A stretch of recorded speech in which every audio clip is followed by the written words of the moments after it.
What is going on, ladies and gentlemen? Finally, the dog has come back.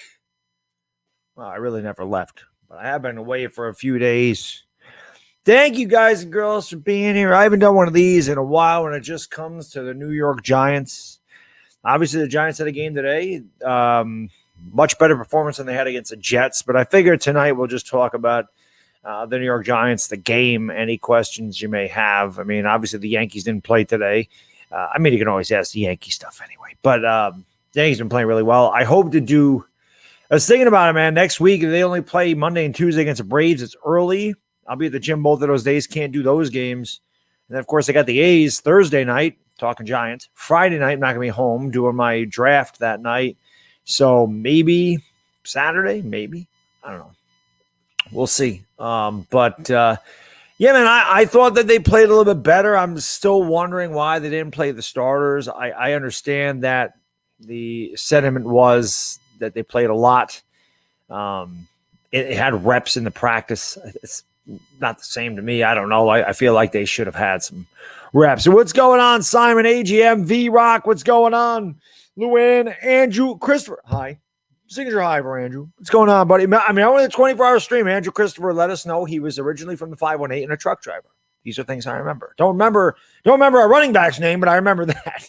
Faded, what's going on? Goose, what's up, buddy? What's going on, Kay? No beer tonight. Got to work tomorrow. Vacation's over, but really rough vacation this time around. Afghanistan, Nelly, Simon Z, Micah, Little Zeb, Evan May, Sean Johnson, Max, what's going on, sports expert? Crimson Shadow, Sinan Smith, Cody Jitz, Manuel Mahika. I saw Janice in here earlier. John Williams, Donovan Paola, Eric Copork, Typical Gamer, Sean, Andrew B, Slink, Big Vito. What's going on? Jacob Fredericks, Sean Johnson, Brett. I got those guys. KP, what's up, buddy? I don't think I saw KP today during the game. Dominic, what's up, my good buddy? How you doing, man? New York Sports Hub, Harrison, Aaron, Patrick Graham. What's going on? Best defense coordinator in the NFL right there, Patrick Graham. Horny Tana's in the house. There he is. Joey Baker. What's going on, Joey Baker? Interstate 87. That's damn right. I-87. Yakum Flavor. What's going on? Joe Judge cussing a lot doesn't mean he's no nonsense. Oh, I think he's no nonsense with the cussing or without it. And it doesn't seem like he fools around a lot. You know? Classic Shinner, what's going on, man? Thumbs up the stream, always good idea. The Imp, what's up, buddy? I always love when the Imp comes in here. It makes me feel like a young guy. He makes me feel young. Yeah. Hard to do. Daniel Romaniello, what's going on, my man? Big Daddy, what's up, Big Daddy? How you doing, buddy? Thank you for being here, man. Jacob Fredericks, what's going on? Yo, Door Gunner, my man. How you doing, buddy? Thank you for the super chat. Appreciate you. Really, my good man. Washington football team here, but love the channel. Need another NFC East roundtable before the season starts. So I do plan on doing one on this channel. We're going to get the guys together. But definitely Louis T, his channel is September 1st. I'm pretty sure it's going to be me, Louis T, Brunson, and Law Nation. Those are the guys that I have on my channel. I want to get those three together again with me on the channel before the season starts. I got to get with them. I gotta text LB. He's got Law Nation's number, and then of course I can hit Louis T up on Instagram, which is usually how he finds me. So definitely gonna do at least one on Louis T's channel. But yes, I definitely want another one. I love doing the roundtables. They're always a lot of fun, and definitely looking forward to it. I like to hear what they think about the team going into the regular season. So it'll probably be maybe after September 1st, maybe like a week after. So maybe we could do it like a Wednesday. Like right before the Cowboy game or something. The Cowboys open it up against Tampa on Thursday, so maybe the Wednesday before. We'll see if those guys are available. I know all of them, much like myself, are family men, so it's maybe difficult, but we'll do our best. But I appreciate the super chat, and yes, Door Gunner, I have a lot of fun doing those, and we definitely will do that again for sure. Sills making the team. I agree. I think Sills will make the team. I'd be surprised if he didn't. I think that he's definitely going to be ahead of CJ Board. That's for sure. But, I could see, they'd have to carry 6 receivers, which is possible. But I think, Kadarius Toney, Shepard, Slayton, Galladay, definitely. I'm thinking Dante Pettis, and I'm thinking David Sills. I'm thinking those are the guys.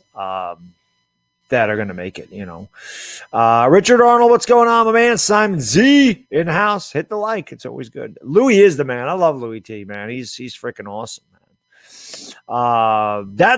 They should have wrapped him up, but they blew the whistle. I mean, especially in preseason. I understand that. Yeah, Janice, Devontae Booker was really good today. Last game he was not so good. Clement was definitely better. But today, Devontae Booker definitely played a lot better. Pretty much the guys I mentioned in the in the post-game video was the guys I thought stood out. But obviously I meant Kenneth Gainwell, doing this again, Kenneth Brightwell, Gary Brightwell, but I can't say his name. Gary Brightwell. Brightwell. Slick back name for Super Chat. Really, by week 5 or 6, I think we'll know we have a DJ. I think so. I hope so. Irish Rover, what's going on, man? Lake Nona, what's up? John Ross. I don't know what's up with John Ross. I don't know. We haven't seen him at all. I've heard nothing about John Ross. It's a good call. You see, this is the thing. If John Ross makes a team, David Sills isn't. Unless they cut Pettis. If they want to keep John Ross, it's going to be close. I don't think David Sills is a lock to make it. I don't. And I do keep forgetting about John Ross because I've heard nothing about him. I've heard nothing about John Ross this entire, I don't know if he's hurt. I've heard nothing about him. What role do I think Carter Colvin's going to have? I mean, Carter Colvin played a lot of downs last year. I think he's going to be a situational guy. He's not going to be on the field. I mean, maybe a third down back or something, but I think he's a situational linebacker, but he's definitely, like I said, he's got a motor that doesn't stop. And I love Carter Colvin's effort. And he's had 2 really good preseason games. He's definitely in. He's going to make the team. I just don't know what his role is going to be. Imp, thank you for the super chat, my man. Brilly, brother. He says, I had a beat on Colvin early on. What do we think? Who are the backers? Yeah, I think Colvin makes it. I definitely think Colvin makes it. I think Zemenes also showed out today, which was nice to see.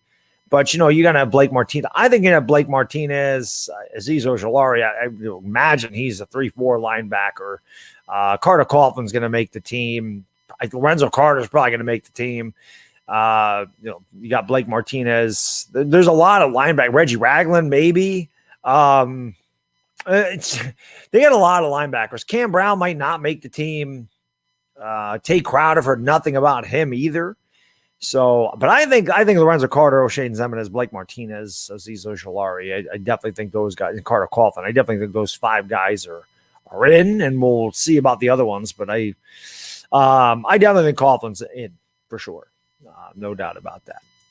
Whoops. Josh and Rich Hicks, thank you for hitting that thumbs up button, buddy. I appreciate it. Josh, thank you, my man. Brilly, brother. Spencer Rattler, listen, there's been mock drafts having him go to the Giants. I think Spencer Rattler is going to be a very good NFL quarterback. I don't think he's as good as Kyler Murray or Baker Mayfield, but I think that he can be he'll be better than Jalen Hurts. I can tell you that. I think that he can do better than Sam Bradford as well. But depending on how Rattler does this season, and he could be great. I mean, he could really blow up. I remember kind of Joe Burrow came out of nowhere. Spencer Rattler had some good moments for sure last year. Looked really good on the stretch for Oklahoma, but he definitely made some bad interceptions at the beginning of the year, cost them against K-State and Iowa State early on. They blew big leads in the third quarter, some careless turnovers from Rattler.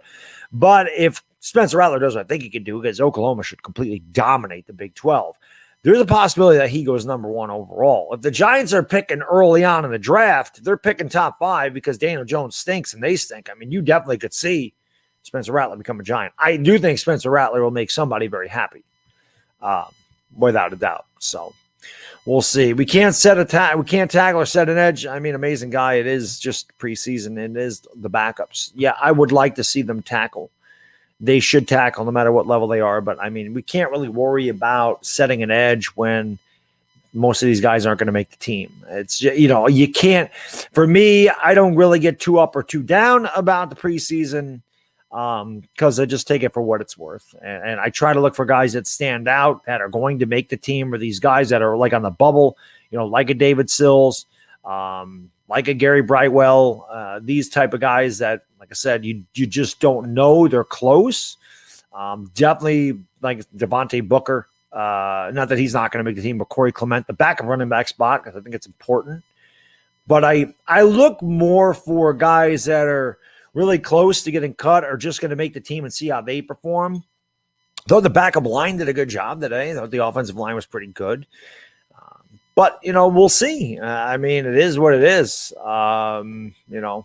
So it doesn't matter. It doesn't matter.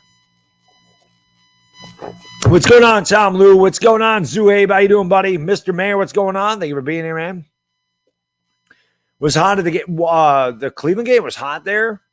I don't know. Taylor, what's going on, my lady? Thank you for joining the stream. Appreciate that. No, I don't. Crypto, no. I don't mess around with that stuff, man. I don't know enough about it. So, I don't. That, no. Sports cards, yes. Richie MC, what's going on? Cannot believe an Eagles and Giants fan can have a similar opinion on starters not playing snaps. Football's becoming too much about trickeration. Yeah, I agree. Listen, Richie, we don't, Eagles fans, Giants fans don't agree on our teams. Obviously, we're going to badmouth each other's teams. That's part of the rivalry, but I do think that Eagles fans and Giants fans are very similar in the way they root for their team, and I think that's why we bang heads so much, because I do think the Philadelphia fan and the New York fan are very similar. I think that they're both very hard on their team. I think that they both have no problem ripping their team, booing their team. They expect the best out of their teams, and if they are good, they love the hell out of it. I mean, that's just what it is. These guys, Philadelphia fans and New York fans they're all very passionate. They love their teams. They want their team to succeed. But if they don't do what we expect, the players are going to hear it. I think that's a big reason why Eagles and Giants fans bang heads so much, because we're very similar. And usually that's what happens. So I can, Zuhaib, I can let him know. I can let him know. You sent him the thing on Instagram, right? It was IG. I can let him know to check that. I know he wasn't home today, so I don't know if that had anything to do with it. A2, what's going on, man? Block Nation, do I think we can win week 1? Absolutely.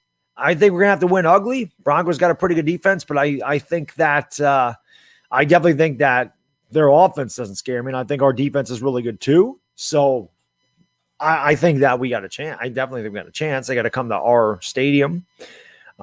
I'd be surprised if the Giants don't win. They'll probably be underdogs. The media hates the Giants, but I don't see why we can't win. Drew Lock doesn't scare me. Denver's offense doesn't scare me. The defense is good. I think the Giants got to win a close one, 20-17, something like that. Low scoring victory. I don't care how we win. Just win, man. Just win, baby. Just win. Yeah, still nervous about the O-line. I don't see how anybody isn't. You got to be.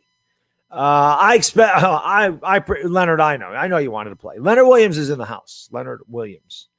How does our offense match up with the Broncos? We're going to run a lot.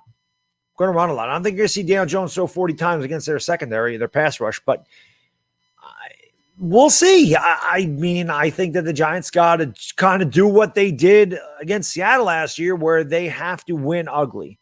I don't think you can throw the ball around the field against Denver, but I think that if we can control the clock and play field position and maybe get a big turnover or something from our defense, we have a chance to win ugly. Sleeta, my man, thank you for the super chat. Brilly. He says, I hate the Yankees. 96-99. I've never forgot. I want this series. Let's go, Braves. Both the Yankees and the Braves, if I'm not mistaken. I could be wrong about the Braves. I think they've won 9 in a row. The Yankees and the Braves won 9 in a row. And just remember, David, I never backed off of saying the Braves are winning that division at any point this season. I kept saying I felt like the Braves are going to win that division. Said at the beginning of the year, didn't go off of it even when they were struggling. I wish I could say the same about my Yankees. I went away from them. I didn't think the Yankees would ever be able to play the way they're playing right now. But I definitely thought the Braves could win that division, and they're playing really well. It's going to be a great 2-game series. No doubt. I hope that we at least split. I don't expect the Yankees to sweep the Braves, and I don't expect the Braves to sweep the Yankees. I would love to sweep, but Braves are good. It's going to be good. Going to be a good series. Looking forward to it, man. By the way, if you guys haven't checked out Sports Live and ATL, definitely check him out. I say it all the time. He's been on YouTube a long time. I've known him a long time, and he is the most diehard Atlanta fan I've ever known. He's been through a lot of heartbreak. He's got to hear the 28-3 jokes. The Braves won 1 title. The Hawks, they got far this year. The Hawks had a good year considering. I don't think anybody thought they'd make it to the Eastern Conference Finals. I think they had a good year. Taylor, thanks so much, my lady. I appreciate it. Brilly. She said, I know stars are and everything, but I'm so proud you're at 70K. That's crazy. I appreciate it, Taylor. Thank you. And hopefully, once we get sports rolling, we get the Giants going, we get some more Yankee stuff and the Lakers. Hopefully, sometime next year we can get to that elusive 100,000. My nephew was asking me about that yesterday.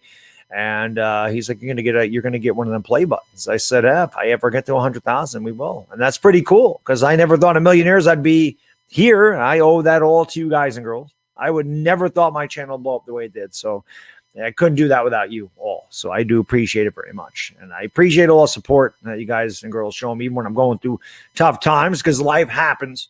And unfortunately, it happens to all of us. But I do appreciate you guys and girls sticking with me through it all. So thank you, Taylor, and thank you, everybody. Janice, my lady, really, just for kicks, did you like Jeff Fiegels? I went to high school with him. Glad you're back. Thank you. I did like Jeff Fiegels. Jeff Fiegels was part of our championship team. So he was pretty good. He was definitely a directional kicker, not the longest kicker, but Jeff Fiegels was a nice guy. I saw him at training camp a number of times, and most of the kickers were nice. Weatherford was nice. Fiegels was nice. Brad Delwiso was nice. Like I remember the kid. But yeah, Fiegels was good. That's cool. You went to high school with him. I did not know that. But yeah, I remember Fiegels very well, and he did a good job for us. So I didn't like him when he was on the Eagles, obviously, but I always thought that was funny that his last name was Fiegels and he was on the Eagles. I just thought that was hilarious. But yeah, he was good for us. Zuhey, my man, Brilly, what up, my guy? I have a feeling our offense is going to start off slow the first couple weeks.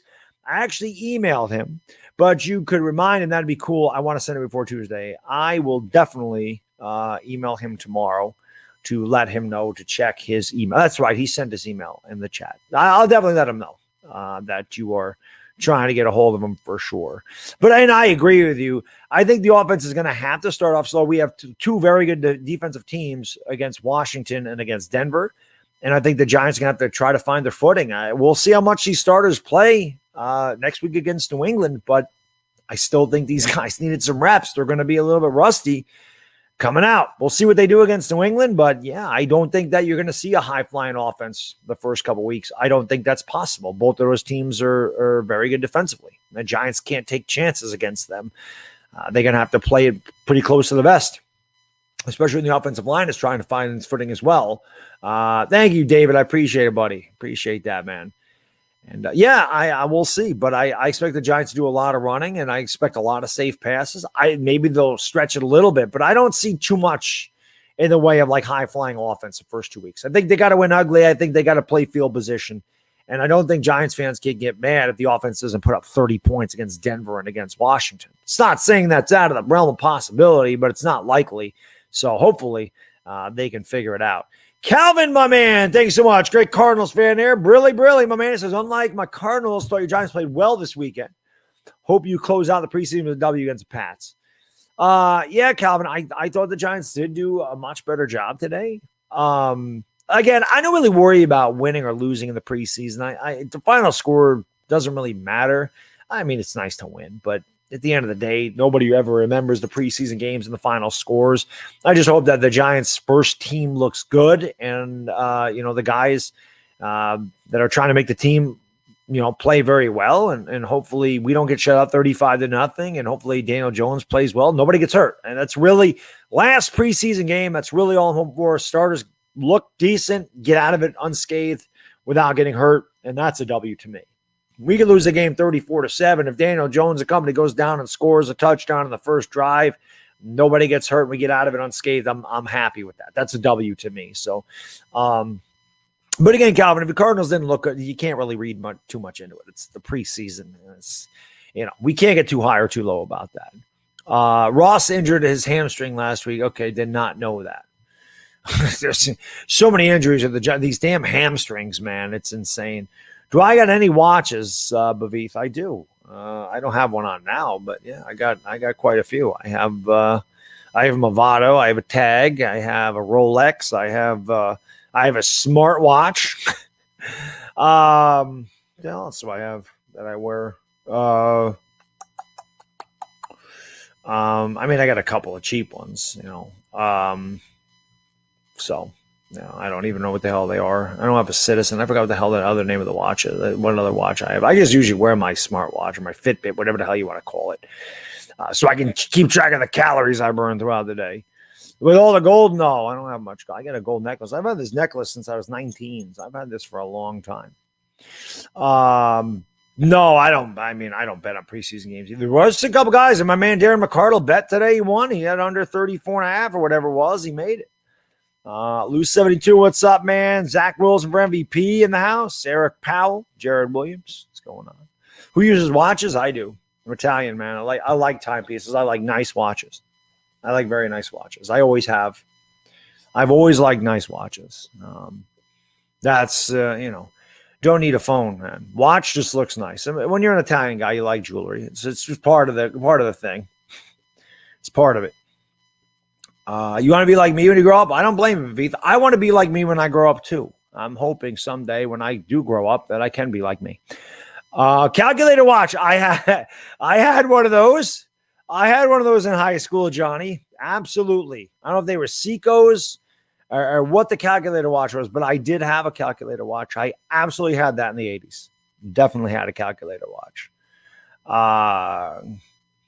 Maybe he did. Maybe that's when he pulled the hamstring, when he was picking Shep up after the fight. See, that's why it didn't happen last week, because that fight just took place on Thursday. So it wasn't that long ago. Or was it Thursday? It was Thursday. So yeah, I didn't know anything about him having a pulled hamstring. Am I worried about the interceptions from Jones in the scrimmages? I don't really, again, best impact. I don't put too much stock into scrimmages in preseason. Obviously, you don't want him to throw interceptions, but I can't put a lot. It's hard to put stock into all this stuff. Just get out of it healthy. Listen, I know that people are like, this and that. Somebody's like, I didn't hear you're making up the stuff about Daniel Jones struggling. Somebody said in a video, and I gave him like two articles that said he was struggling. He's like, oh, nice try, but him not having chemistry with Kenny Golladay isn't struggling. And I was like, did you look at the second article? It says right there, there's no Kenny Golladay. It said he had a terrible day. He has had good days. He's had bad days. Unfortunately, he's like that in the regular season too, but we will see. I have confidence in Daniel Jones. I know that he can do it. He has to know he can do it. I know this guy's got the talent to play. He has to know he has the talent to play. And I think it's indicative of him to get off to a good start. I think it's indicative of Daniel Jones, not even to get off to a good start, but not to get off to a bad start. I think the Giants got to win early, and I think Daniel Jones can't make these mistakes, because if he does this, then I think it's going to start messing with his head again. If he comes out and he plays good, say Daniel Jones doesn't throw a touchdown the first two games, but he doesn't turn it over either. Say he has a couple of games where he throws for 230 yards. Let's say Daniel Jones, after the first two games, has 426 yards passing, one touchdown, no turnovers, and the Giants are 2-0. I think he can build off that. I think if he comes out, he's got 426 yards, and he's got one touchdown, 3 interceptions, and a fumble lost, and they're 0-2, then I think it might be a long year for him. Because he's going to start to press. And the media is going to start to press. I mean, it's New York, man.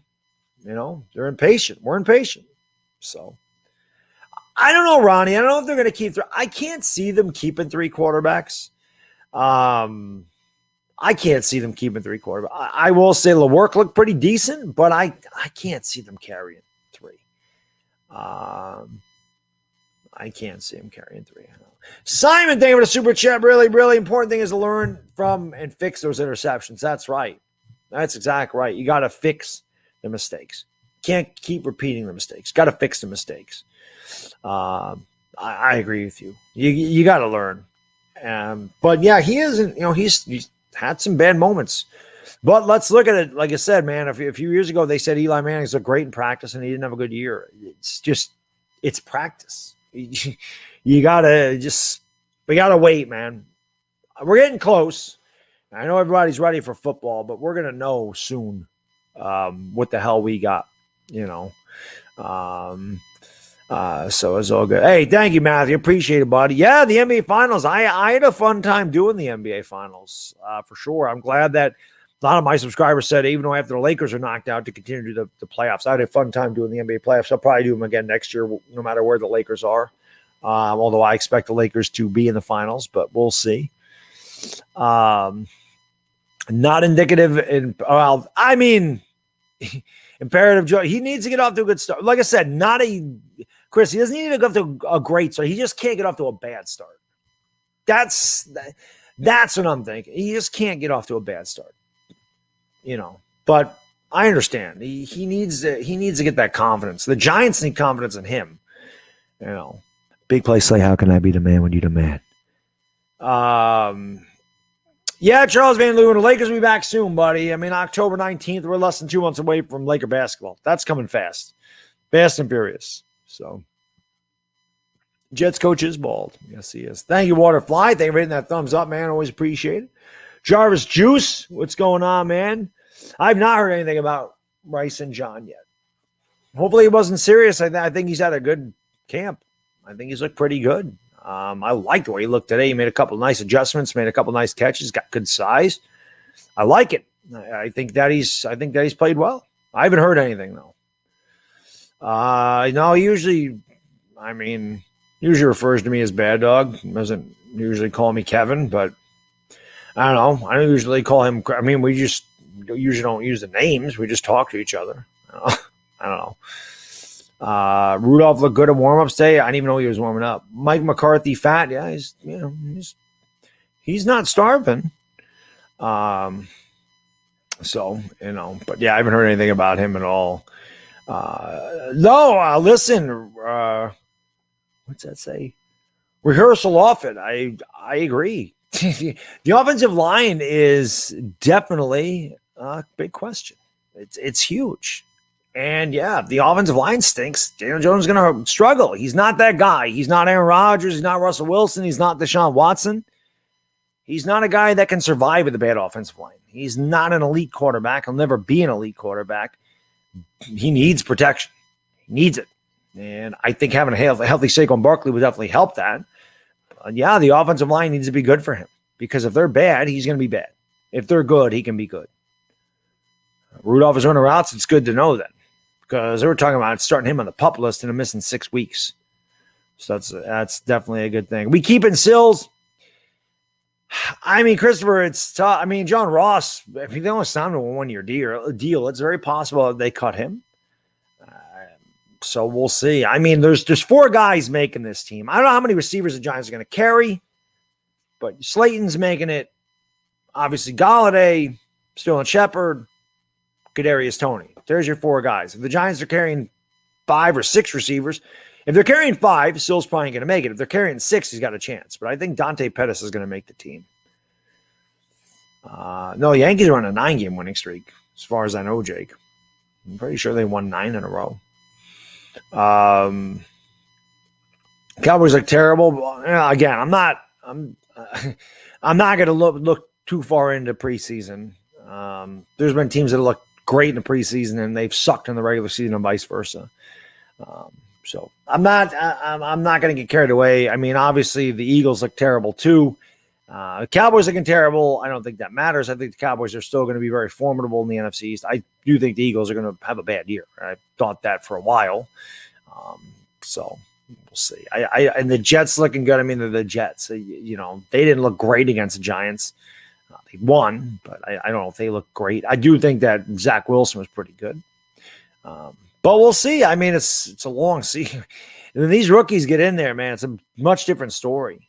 Zach Wilson's going to face, complex defensive schemes. He's facing base defenses pretty much in the preseason. I do think that Clement makes it, Sean. Yeah. I'd be surprised if he didn't make it. Yeah, Charles Barkley. Well, you're right about that. Besides James Dolan, as a Knicks fan, who are the rivals in the East? Celtics always a rival for the Knicks. Celtics and Sixers. They used to be the Heat. I don't really think the Heat are. The Celtics are always a rival, though, for the Knicks. The whole NFC East has 3 wins so far. Yeah, my favorite Russian, Vladimir Putin. I'm not worried about that. I don't think that matters. The preseason doesn't matter. The year Cleveland went 0-16, they were 4-0 in the preseason. It really doesn't matter. What teams I think will play better? I keep saying the Raiders, Sean. I think the Raiders are going to be better than people think, for sure. In the NFC, I'm trying to think of like an NFC team. Honestly, I think the Giants will play better than a lot of people expect. I mean, nobody gives the Giants a chance. Media certainly doesn't give them a chance, but I do. I think that the Giants will be better than people give them credit for. You know, pissed off. I mean, Hexby Rex. I wouldn't be pissed off at that. That's something that you need to work at. Preseason games aren't about winning and losing at all. Preseason games are about working on things. They're about working on situations, and you're going to have to go for a 2-point conversion eventually. It's about working on a 2-point conversion, about getting your guys reps. It's about figuring out who's going to make the roster. It's about, getting your timing down. It's about working on certain plays and trying to execute them and get better at them. So I'm not mad that he went for the 2-point conversion. I think that's why he did, especially when, there was a hold in the end zone and they had it at the 1 yard line. Now, I like the call. I like giving it to Brightwell, but I just think the offensive line didn't do a good job, and Cleveland did. I'm certainly not mad at them going for 2 there at all. What's going on, NYB, man? What's going on, Andrew? You think? Well, I don't like Sam Darnold, so I don't think the Panthers are going to be very good. Not a fan of Sam Darnold, as you all know. Yeah, Afghanistan. That's pretty much what I think too. Does Ross make it? I don't know. I don't know if Ross is going to make it or not. I couldn't. It depends. Like I said, it depends on how many receivers the Giants carry. If they carry 6, I think he's got a chance. If they carry 5, I don't think he will. Giants have everything else. Well, I mean, best impact. I think that the health of the wide receiving core is important. But yes, other than the offensive line and Jones, I agree. If they're healthy, their wide receiving core is deep. Saquon Barkley's a beast. I agree. I think outside of Jones and the offensive line, with health being equal, I think those are the 2 biggest question marks going into the season, for sure. Any surprise cuts the Giants might make? Maybe, like I said, Dante Pettis. Maybe that's John Ross. Maybe those are surprise cuts. I don't know, but we'll see. Giants. I would bet the Giants over. If I was a betting man, I'd bet the Giants over 7 wins too. But do I think any quarterback will throw over 500 yards in a single game? Yeah, I could see that happen. I could see a team getting involved in a shootout and throw for 500 yards. I could see that happening. Imp, thank you for the super chat. Really, really, I hate pitching back to the 1 yard. Pitching back to gain 1 yard. We always do it. Yeah, I don't like the pitch like that either. Just line up and go for it. I don't like that either at all. Someone says Sam Darnold's better than Daniel Jones. That's incorrect. He's not at all. It's not true at all. He's not better than Daniel Jones. He's actually bad. Sam Darnold never had 24 touchdowns in a year. Sam Darnold has one 4-touchdown game in his career. Daniel Jones has 4. Yeah, he's not better than Daniel Jones. What's going on, Alex? How you doing, buddy? What's going on, 3reality? What's going on, Chuck Ellenwood? Yeah, we have to root against the Bears. And we have to. I mean, we have their first pick overall. I mean, if the Giants are decent and the Bears pick top 5, the Giants can get a king's ransom for that pick if they decide to move on from it. That's why this is big. And if the Giants are bad, then they can take the quarterback there if the Bears are bad too. But this is definitely the Bears have to stink this year. I hope they do. I think they're going to struggle. Andy Dalton is supposedly going to start, but even if Fields does, he's a rookie. He could definitely struggle. The thing that helps the Bears, the Minnesota and Green Bay are pretty tough. I don't think the Lions are going to be very good with Jared Goff. They obviously downgraded a quarterback there, but I hope not. I mean, I hope the Bears stink, and it's nothing against the Bears. I don't care one way or the other for the Bears, but since we have their pick, we got to hope that they're terrible and that they're picking first overall, hopefully. Hopefully we have the first pick overall and the 32nd overall pick. That's the ideal situation. The fact that the Giants should get the 32nd pick and we'll get the Bears' first overall pick. That's the best thing that could happen to the Giants. What's going on, Griminator? Mahomes played more. Yeah, well, I mean, if anybody played any minutes, they played more minutes than Daniel Jones. But we'll see how long they play for. We'll see how long they play on next week. That'll be good. Just see what they do next week. I'm looking forward to it for sure. I always look forward to football games. I want to see our first stringers in there And I think they're going to get a pretty good amount of time. I don't think it's just going to be 1 or 2 series. I think it will be at least a quarter. I don't think they'll play the whole half. I'd be surprised if they did, but I can see them going first quarter, maybe a drive into the second quarter, but I don't think they'll play the entire half. You be at the game, Ronnie? Nice. We'll see. I want Daniel Jones to have good stats too. I have him on my fantasy team. I kept him. So hopefully he does. Our offense is going to be explosive. I mean, they have the potential to be explosive, NYB. I'm not going to say that they will be, but a lot of it hinges on the health of Saquon Barkley in the offensive line. It also hinges on Evan Ingram being able to catch the ball. I think Evan Ingram's a big piece of what they're doing. Definitely, Pole G27, the weather up here is fine. It rained a lot during the day, but it's stopped now, so it's not too bad out right now. Ronnie, I agree, but I don't think they will. I don't think they'll play the entire half. What's going on, Matt? What's going on, Independent Outsider? I mean, yeah, it'd be nice to win. I mean, don't get me wrong. I like to win, but again, I'm not going to put much stock into it. I just want to see them play good. I'm glad that they improved. That was good to see. They played a much better game today against Cleveland than they did the Jets. So, and of course, I think the fact that LaWark is 10 times better than Clayton Thorson, who was just disgraceful out there, certainly helped that. But who's on my fantasy team? I haven't drafted it yet, Kalen. We just have 2. We get to keep 2 players. We have a 2-quarterback league. There's 12 of us in a 2-quarterback league, and you play a flex. You have 2 flex positions. We don't use kickers or defense. You have 2 flex positions. One, you can use any player. That includes a quarterback. And the other one is running back, wide receiver, tight end. But so pretty much everybody starts 2 quarterbacks a week. So you really need a 3rd quarterback on your team. So it's tough. Think about that. There's 32 teams. We need 36 quarterbacks.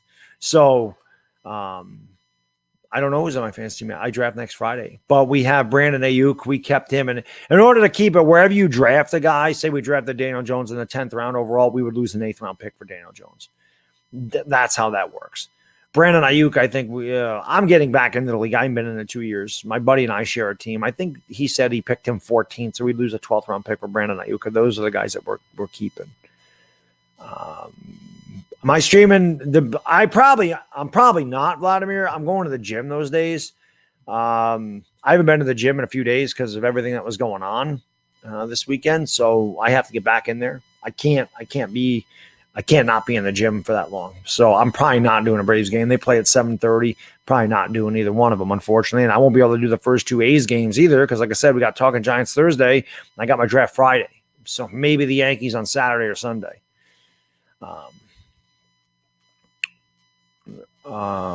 Who's doing well in practice in New England? I don't know, John. They haven't practiced in New England yet. We'll know this week, though. Yeah, Booker did look good. Booker definitely looked good. What new quarterback looks the best for the Giants? I thought Mike Glennon had a good day today.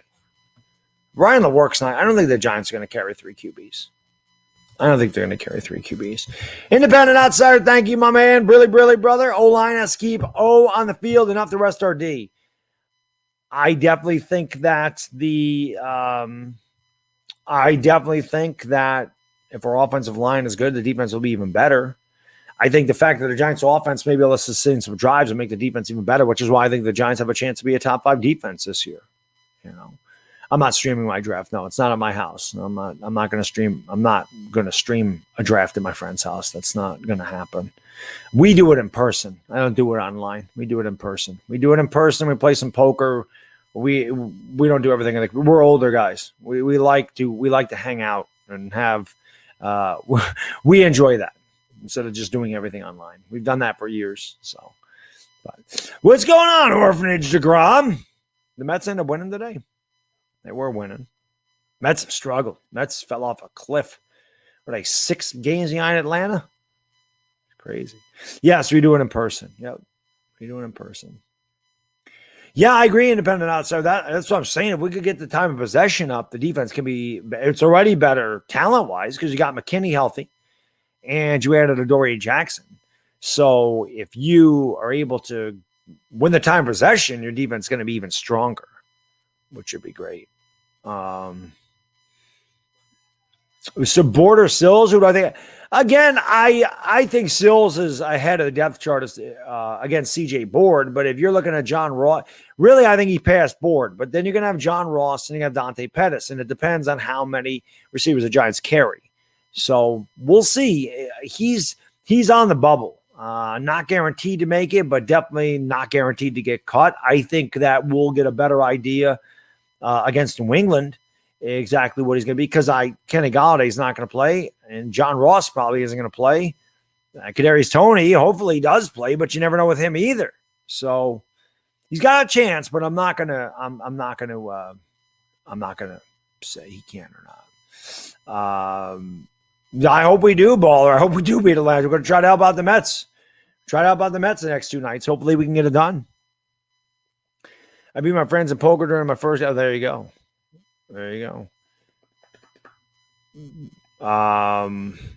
What about Darius Slayton? Yeah, Slayton goes without saying. Slayton, Galladay, Shepard, Toney. Those 4 guys definitely making it. One thing about Galladay so far, he hasn't done anything. He's been hurt. Had a bad hamstring. Hasn't done a lot. No. Again, I don't know if there is a surprise cut. Jock Talk. Maybe a Dante Pettis. Maybe a John Ross. I don't think there's going to be anything really out of the ordinary with the I don't think there's going to be anything out of the ordinary with the cuts for the New York Giants. What's going on, Mick Lovin? How you doing, buddy? Thank you, Reno. Kenny Tompkins, what's up, buddy? 518 and a herd. That's right. Some shitty weather up here, ain't it, Kenny? Crappy ass weather up here this summer. It's been really disappointing. Rizzo is back, yes. Luke Voigt's been playing. Luke Voigt's been ripping the cover off the ball. Ebson, what's going on, man? Oh, you did beat him, DeGrom. Okay. I did. I couldn't know. I didn't know. I didn't know you guys were up. I think you were up 6-2 when I looked. So, do I expect all of them to play week 1? I don't know about Rudolph and Saquon. I would expect Galladay and Toney to play, though. Saquon is supposed to practice this week. I don't know if he's going to play in the game, but they are saying he's going to get practice reps in these scrimmages or these joint practices with New England. That's an encouraging sign. I think he's going to suit up week 1. I don't know if he's going to play. I don't think he's going to come out there and be in street clothes. Even if he does, I don't know how much action he's going to see. But hopefully it does. Hopefully all of them play, Matt. You have to score at least 26 a game. The Giants don't have to score 26 a game to win. Giants defense is going to keep them in every game. I don't think the Giants are going to have to score 26 points a game. I think the Giants can score 23. Even some games, I think they can score 20. I don't think they're going to score. I don't think they're going to need to score 26. Their defense is really good. I think it only got better with the offseason additions. So I don't think they're going to need to score 26. I think they're going to have to get in the 20s, but I think the Giants can win some games 17-13. Like the game against the Broncos, I could see the Giants winning that 20-17. Same thing with Washington. Both of those teams are very similar to the Giants. They got a good defense, and their quarterbacks are questions. They don't really have a high-flying offense. So we'll see, but I don't think the Giants need to score that much. Mick, thank you, brother. Really, really, man. He says, I'm busy with work. I just want to pop in for a little bit. I love your channel. Thank you, Mick. I appreciate it, buddy. And hey, man, you know what I mean? I appreciate you being here, man. Work is work. I know it sucks, but, you never need to worry about, missing a couple streams because of life, baby. Life happens. And I understand the working thing. Trust me. Yeah, I'm not going to say we'd be undefeated to reality, but if we average 26 points a game, we're going to be a damn good team. Well, if we average 26 a game, that team should win 10 or 11 games. The Giants score 20, they should win double digits because the defense is going to be that good. I expect the defense to be that good. Kenny, it took a long time for the Yankees to get back. I don't know what the hell changed. I equate it to Greg Allen coming in and playing small ball with the bunting and the stealing bases and the sacked flies and the taking extra. They started to play baseball. They're not going with analytical garbage anymore. They're not just swinging for the fences every time.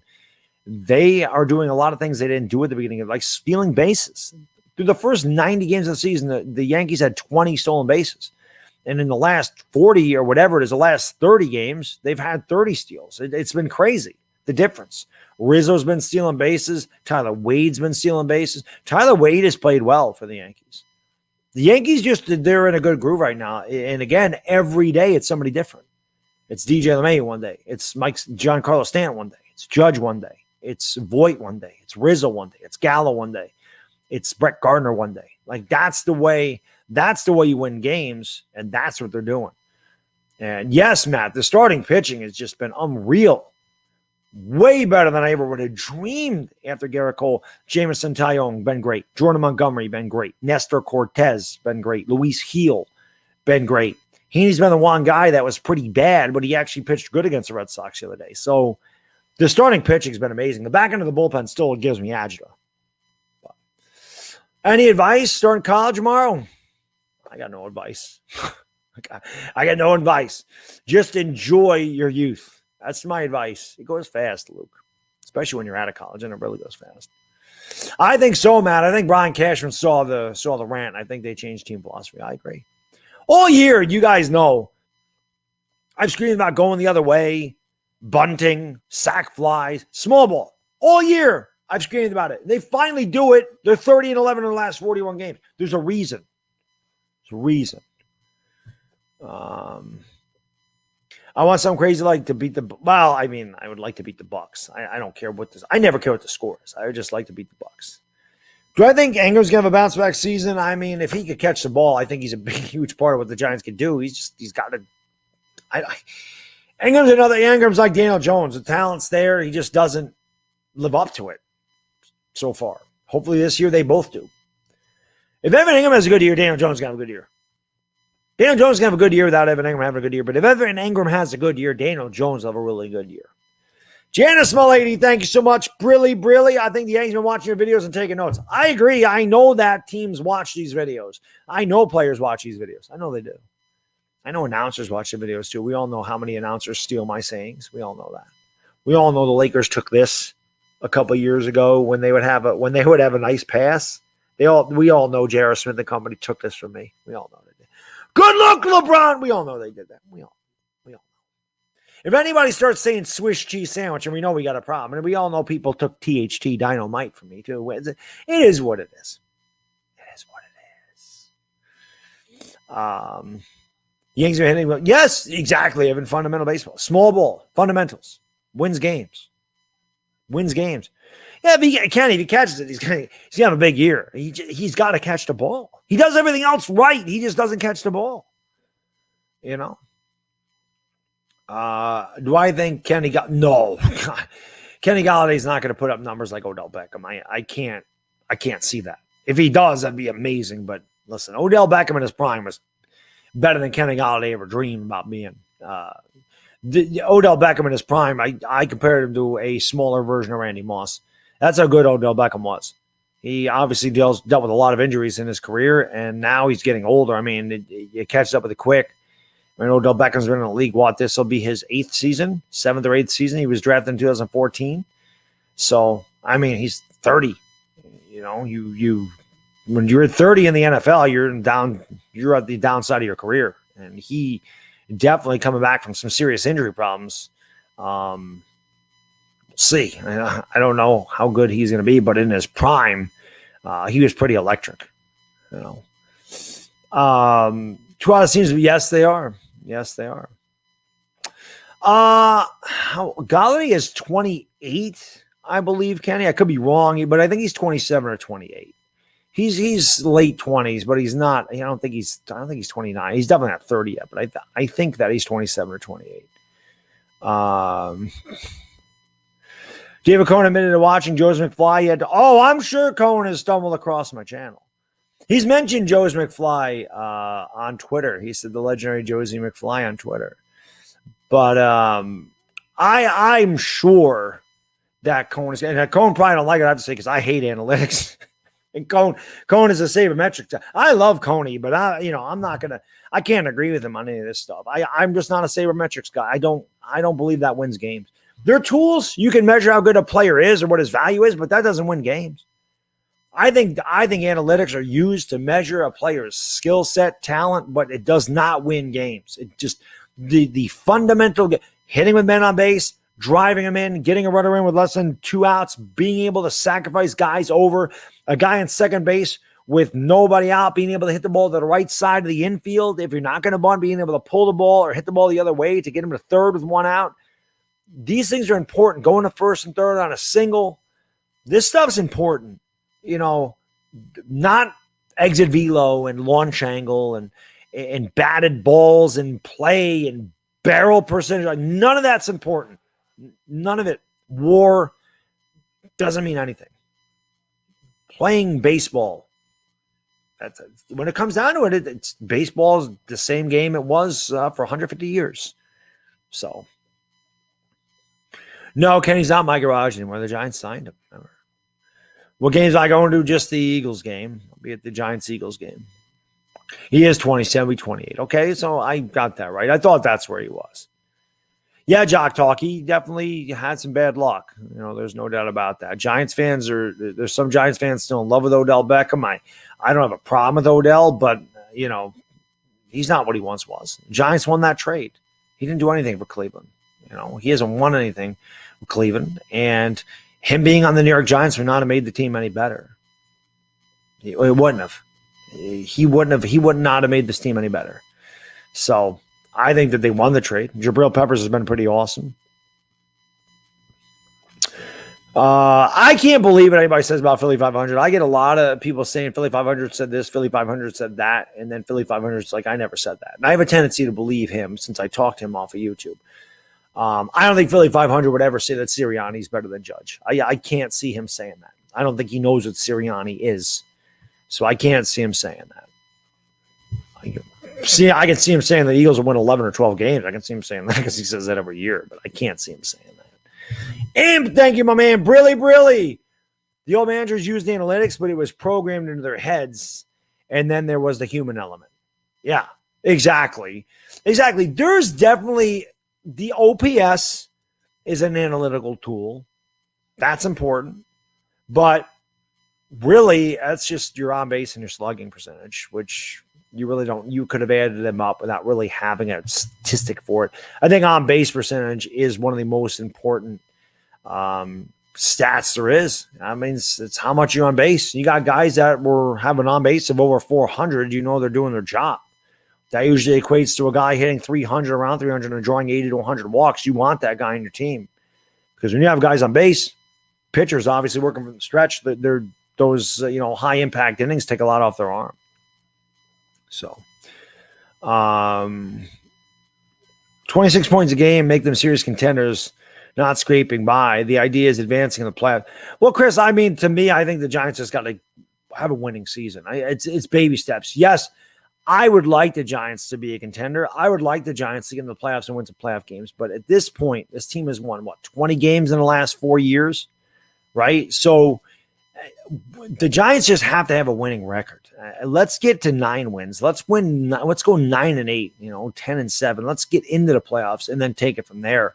I would love them to average 26 points a game, but I just don't. I can't see them being serious contenders for a championship this year. I still think that offensive line has a lot left to be desired, and Daniel Jones needs to prove that he's around a top 10 quarterback. I don't think he needs to be a top 10 quarterback, but top 15, top 12. I think that if Daniel Jones is that guy and the offensive line is really good, then maybe you could consider it, and you'd have to take a look at the NFC competition. I mean, listen, I don't know if the Giants aren't as good as Tampa Bay. I don't know if they're as good as the Rams. I don't know if they're as good as I think the Packers are going to fall off a little bit. But Washington's going to be very difficult. Seattle's always difficult. San Francisco is going to be really good. That NFC West is stacked. I don't think the NFC South is very good outside of Tampa. But I don't know, man. I don't think the Giants are serious contenders, but we'll see. They have to take it one game at a time, and I want a winning team. I want the Giants to start off as a winning team. I'm sick and tired of these 1-7, 1-8, 1-6, 2-6 starts. Sick of that. I'm sick of talking about next year by our bye week. Like I've had it with worrying about the draft in October. I'm sick of it. Now, last year, the only reason the Giants even didn't and got back into it is because the division was so bad. But in a regular season, if you're 6-10, we're not even in it in December. It was nice, even though they're 6-10. It was nice as that meaningful football in December. That was nice. I want meaningful football in December because they're winning games. G. Kells, and we're going to see him this week against New England, I would imagine. We'll get a good dose of Daniel Jones. I liked Micah Parsons. I wanted them to draft Micah Parsons. I'm a defensive guy, you know that. If they didn't go that route, I definitely could have gone on board with Rashawn Slater. I can't be mad at the haul they got with the Bears, though. I can't be mad at that. Again, you're Dave Gettleman. You took a big swing in free agency. You got no cap space next year. If you're going to do that, you're going to need to accrue draft picks, and he definitely did. And if the Bears have a really bad year this year and they draft in the top 5, and the Giants don't look at a quarterback, and there's not somebody that really jumps off the page at them, they could definitely accrue even more picks if, say, the Bears pick second and a team wants Spencer Rattler or Sam Howell, and they're willing to give up 2 firsts and 2 seconds or something to move up there and get it. The Giants could really get a really good haul. That's why that trade was important. Again, I wouldn't have went Kadarius Toney there, but we ended up with Azeez Ojulari anyway instead of Kwity Paye. So the Toney pick was interesting, but the haul that they got from the Bears was really good. I want to start the season 1-0 memes because the Giants have won one opening game since 2009. That was 2016 against the Cowboys. That's it. And the last 2 opening games that they won were against Dallas. 2009 obviously was the first game in the new stadium, 33-31. That was a good one. I actually want to bet with Boognish 94. He's an old school trash talking sort of guy. I want to bet with him some DVDs. He's a big horror movie fan like me. Another 24-hour, February. We do an MB sim. February. What's going on, Scotty H? What's going on, Jeffrey? How you doing? What's going on, Cheeb? Yeah, offensive line, obviously, big question. Big question. Giants haven't had a positive record. No, you're right. It's been bad, Sean. That's what I'm saying. They got to get off to a better start. The rain's been ruining a lot up here, Jake. In the Northeast, it's been pretty bad. Well, if Billy Butler said that, he's smoking. I don't know what else to say. How could you possibly say Nick Sirianni is better than Joe Judge? Nick Sirianni hasn't coached a game in the NFL. How is that possible? What's going on, Dire Giants fan? What's going on, my man? Easiest game, toughest game this year for the Giants? Easiest game for the Giants? I don't know if there is a such thing as an easy game for the Giants because they're not great. Toughest game is going to be Kansas City, I would imagine. If I had to say easiest, Philly's probably the worst team we're going to play, but they always give us a hard time. Maybe the Bears. I don't think the Bears are going to be very good.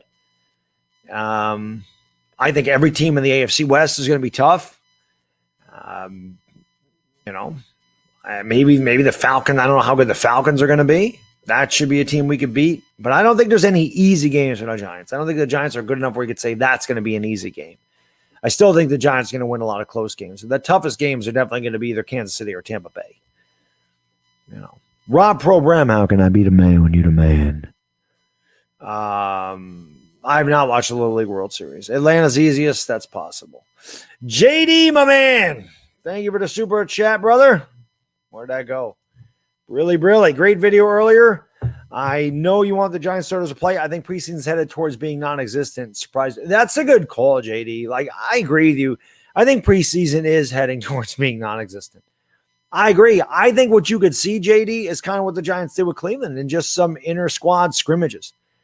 I think that's very possible that you do see that. They definitely could be headed that way. It's a good call. Surprise breakout player. That's tough. A surprise breakout player on either side of the ball. I've been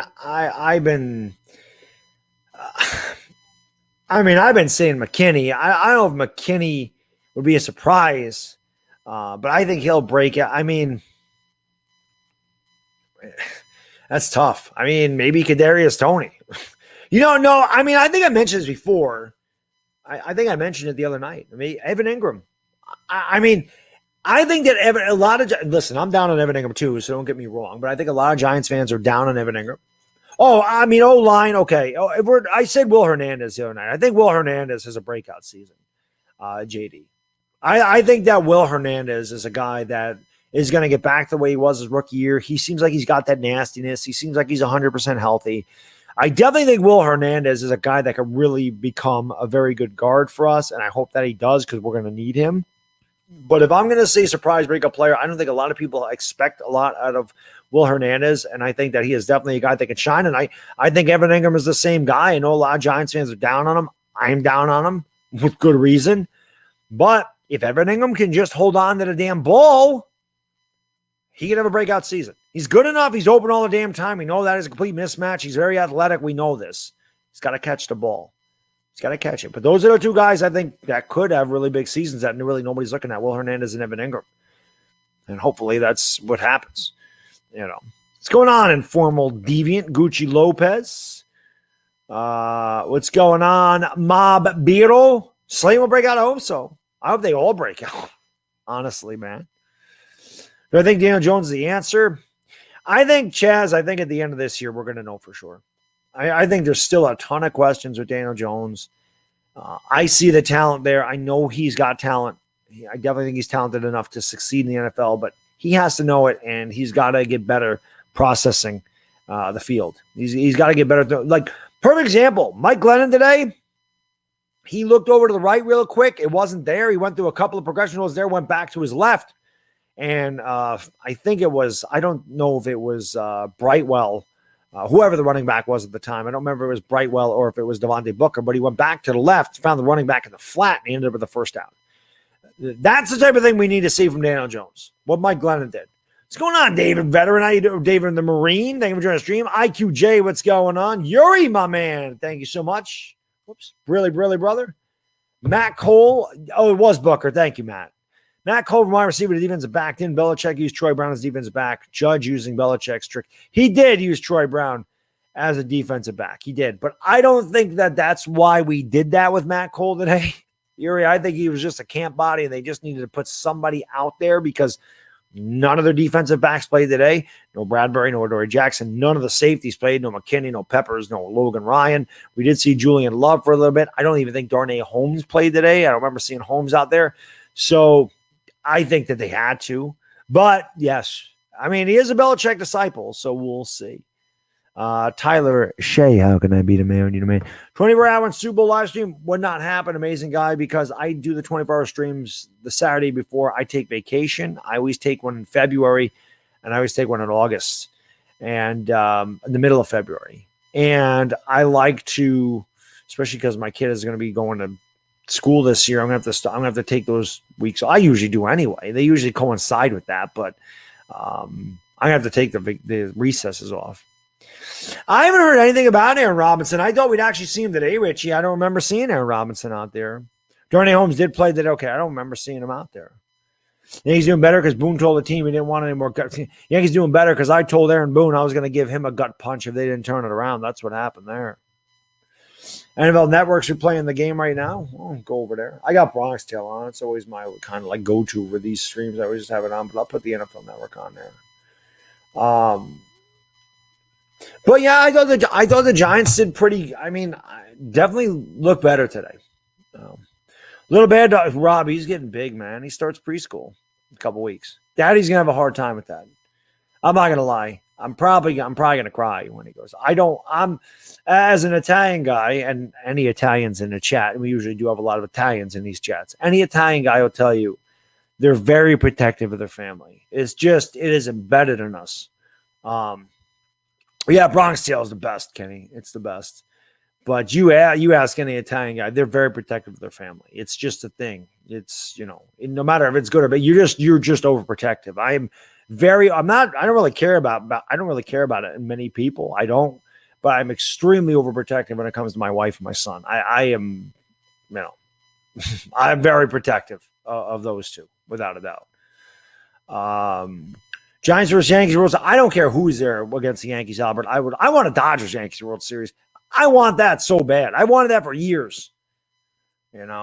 Tyler, no, not till February. We don't have to. I love that you guys and girls want me to do, like, enjoy the 24-hour streams and have a good time. I have a good time. Definitely shaving my head was fun. That was a lot of fun. Having DWG back in his house, that was awesome. Having my man DWG here.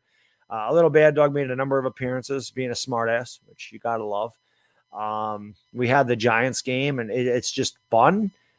Definitely difficult, at 5:00 in the morning, but we got through it. We get through them all the time. It does take me a few days to recover, so that's why I can't do them all the time. And yes, we raised $1,050 for Ronald McDonald House, which probably next week, because again, I want my credit card to cycle through before I put $1,050 in there. But that was pretty awesome too. I forgot to go to the PO. I wanted to go to my PO box this weekend, and I totally forgot. This weekend was just rough for me. I'm just glad to be back on YouTube, and this weekend was rough. I mean, I was mentally, I told this to the guys in the chat, I was mentally beat down. Like, mental. This is why I was calling Gary Brightwell, whatever. I was calling him freaking Gainwell. I was calling Kenneth Gainwell. I didn't even know what the hell I'm saying. So I'm just, last 3 days, no sleep. Look at this. Do I live with my parents? No. Do you live with yours? I haven't lived with my parents since I was 18 years old. I was out on my own, owned a house at 20. Yeah, I'm big boy. I have my own kids. I'm big boy. I don't live with my parents. Maybe you live with yours, but I don't live with my parents. That's not cool when you're 40 years old. You don't live with your parents when you're in your 30s or 40s. You're supposed to be out on your own by then. You're supposed to be a grown-up by then. So, yeah, I'm a grown-up. I do grown-up things. As Mark Holmes would say, I'm a grown-ass man. So, no, don't live with my parents, but thanks for the question. Gregory, thank you for the super chat. Really, really not a fan of the preseason. You're just praying no one gets injured. And my Yankee playoff lineup, DJ Judge, Rizzo, Stanton, Gallo, Voit, DH, Urshela, Velasquez, Sanchez, sheesh. A lot of people have asked me about Velasquez over Gleyber Torres. I'm not ready to go that far, but yeah, that lineup is really dangerous. That is a really dangerous lineup. Gregory, if the back end of the Yankee bullpen cannot kill me by the end of the year, we're doing good. The starting pitching's been fantastic. And yeah, I'm looking forward to getting Urshela back. Now, Tyler Wade has done a damn good job when he's getting all this playing time. But ever since they put Stanton in the outfield, this team is gone. Stanton is gone. Like, Stanton's got it together. I like that they're putting him in the outfield. So that is a hell of a lineup, Gregory. And I'm looking forward. I mean, I didn't think I was going to be doing Yankee postseason games, but I am now. You're 12. Well, then you do live with your parents. But I don't live with my parents. I'm old now. I live with my parents. Nitro, thank you, my man. Really, the Giants are going to be cheeks, but at least the Yankees are phenomenal. Win-win. Well, the Giants may be cheeks. The Eagles will also be cheeks, and the Yankees are phenomenal. So win-win for me, too. Nitro Freak. Nitro Freak. Check him out if you haven't. Obviously, he's an Eagle fan, so I say it all the time. Nitro Freak and I don't ever see eye to eye in football. Baseball, we're right there. We're right there with baseball. But I will say this about Nitro Freak. Definitely not adverse to criticizing his players. Respect that. I respect any fan who is not afraid to criticize players or say, I don't think this player is good when they wear their uniform. I always respect that. I always respect the fan that's honest with their team, whether I like the team or don't like the team. I respect that. A guy like Nitro Freak says, I don't like Jalen Hurts. I respect that because a lot of Eagle fans can't do that. A lot of fans in general can't go, oh, yeah, the guy sucks. They don't have it in them. But I respect that. So Velasquez, listen, he's a nice story, Kenny. I mean, a Bronx kid hit a home run the other day. A great fielder. But you know what sucks about Gleyber was starting to hit for this thumb injury. It's a good problem to have. But you know what, Kenny? I like these young, scrappy guys. And it started with Greg Allen. Like I said, I like this. And Tyler Wade, now that Tyler Wade is playing every day, he reminds me of a young Brett Gardner. He's maybe a little less pop, but he does a lot of Brett Gardner things. And he's a pretty decent fielder. He makes contact. He can run. He can steal bases. He can bunt. He reminds me of a young Brett Gardner. Yeah, Brett, I think that the Giants did a pretty good job today. Nothing extraordinary, but I definitely think that they were pretty good. I definitely think they were much better today than they were against the Jets. If Philly 500, Krishna, is saying that, if he's saying that Sirianni's better than Joe Judge, he really has lost it. He's lost it. And I love Philly 500. But how the hell can you possibly say that a coach who has not coached one game in the NFL is better than any coach who has coached in the NFL? How's that possible? I don't know how you can say that and be serious. It doesn't make any sense. You can't possibly think that a guy who's never coached in the NFL is better than an NFL coach. Can't. Does Entertainer live with his parents? I don't know. I don't know what Chris's situation is. I don't know. David, I hope the Yankees have turned. I mean, I think they have. They've gotten me to believe. I mean, even when they were down, you guys know that there was a couple of times they were down against Seattle on Twitter, and I came on Twitter when they were down 5-2, said the Yankees are going to win the game, and they did. Who the hell did I call the home run for him? And that was pretty funny. I might have been Gallo. I'd say, "Come on, Gallo, put one in the seats," and he hit a 3-run homer. They better not be fooling me. But watching the way that they have played baseball the last month and a half, that's a winning ball club. They're doing the fundamental things to win games. That's why I believe starting pitching and manufacturing runs. And yes, occasionally they bang one into the seats. But you just watch the way they're playing. This is Yankee baseball. I expected to see this all season. Not just the last 41 games, but it's nice now. Tutto! Grazie, paisano, grazie. He says, salute, paisano. Just dropped by. He offers a toy in the lights on. Pair of respects. And for all the Giants fans around the world, paintbrush the Eagles fans. I love it. Tutto, don't take no crap. The Tutto mob in the house. By the way, I always see the bald gang. I need to make like some bald gang merchandise or something, man. Represent the ball of this beautiful club. I think we got to do that. Nick Sirianni looks like he's in. I haven't seen a Sirianni press conference. I honestly don't know. What I do know is that he believes in rock, paper, scissors and showing Joey Chestnut eat hot dogs. I don't know about it. Benjamin, what's up, my man? How you doing, buddy? Last Jedi, how you doing, my lady? Thank you for being here. Odor did. Oh, the Imp, you're right. Odor started doing things with the drag bunt. He's got good energy. I like the way the Yankees are playing. They're playing, like I said, they're playing good baseball. You know what? They believe in one another now. This was a team in the Yankees that looked like a bunch of individuals through the first 85 games of the season. They didn't look like a team. They looked like a bunch of individuals that were just robotic. All of a sudden, the last month and a half, the last 6 weeks, the last 41 games, they look like a totally different team. They believe in one another. I think Rizzo coming over I think that injected some life. They already had that. You can already see they were starting to turn the corner, but getting a guy like Rizzo and getting the Gallo, even though I was not a big fan of the Gallo because, hey, a Gallo is what he is. Those left-handed bats, evening out the lineup, you just see they're starting to have fun and they're starting to believe in themselves and they're getting hot at a good time. And I really do want to do more Yankee games. Like I missed doing the Yankees this week. I was glad that I was able to get the one game on Tuesday against the Red Sox. I definitely wanted to do the Red Sox games.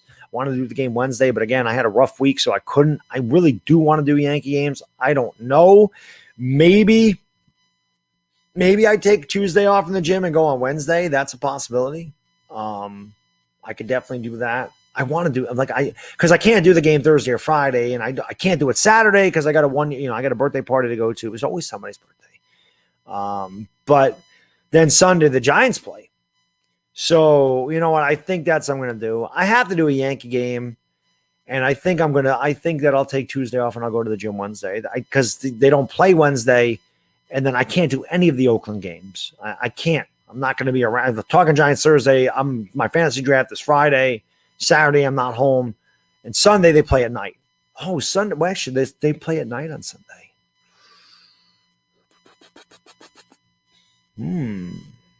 We'll see. I'm going to do the game Tuesday. We'll do the game Tuesday, though. I'll switch gym days. I'll go gym on Wednesday. Gregory Lawman, thank you, brother. Brilly. Or I could actually work out here. I do have weights here. Maybe I'll do that. He says, I'll be going to the December 19th Giants-Cowboys game. Hopefully we're in playoff contention. It would make a hell of a game. And defense of the bullpen, they were overused because of injuries and COVID. This is true, Gregory. But guys like Chad Green, that worries me a lot. Chad Green, Britton always worries me. Weizig's been great. Chapman, going to be rusty.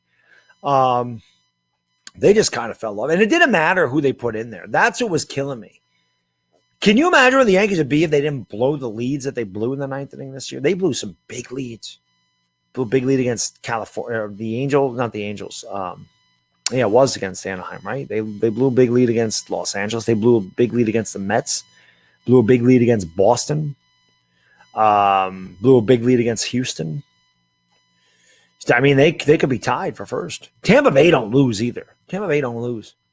This team's damn good. The Yankees, if I'm not mistaken, are close to having the second best record in the American League. I'm pretty sure they're either even with the White Sox or they're pretty damn close. And I'm pretty sure they have the same record as Houston, or they're close to that too.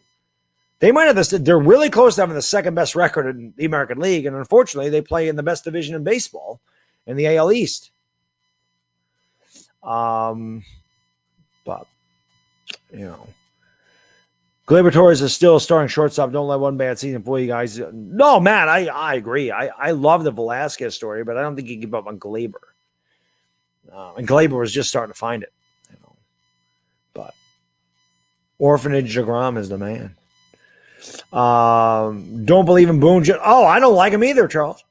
Somebody's says to me on Instagram or Twitter, you don't have anything to say about Aaron Boone. I'm like, listen, the Yankees can win the World Series, and I still want Aaron Boone fired. Okay, I don't. It's not Aaron Boone.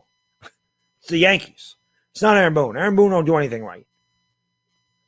You think the Broncos are dark? No, I don't think the Broncos are. I don't think they're a playoff contender. That is a really tough division. You got the Raiders, you got the Chargers, you got the Chiefs. I don't think and you got Drew Lock as your quarterback.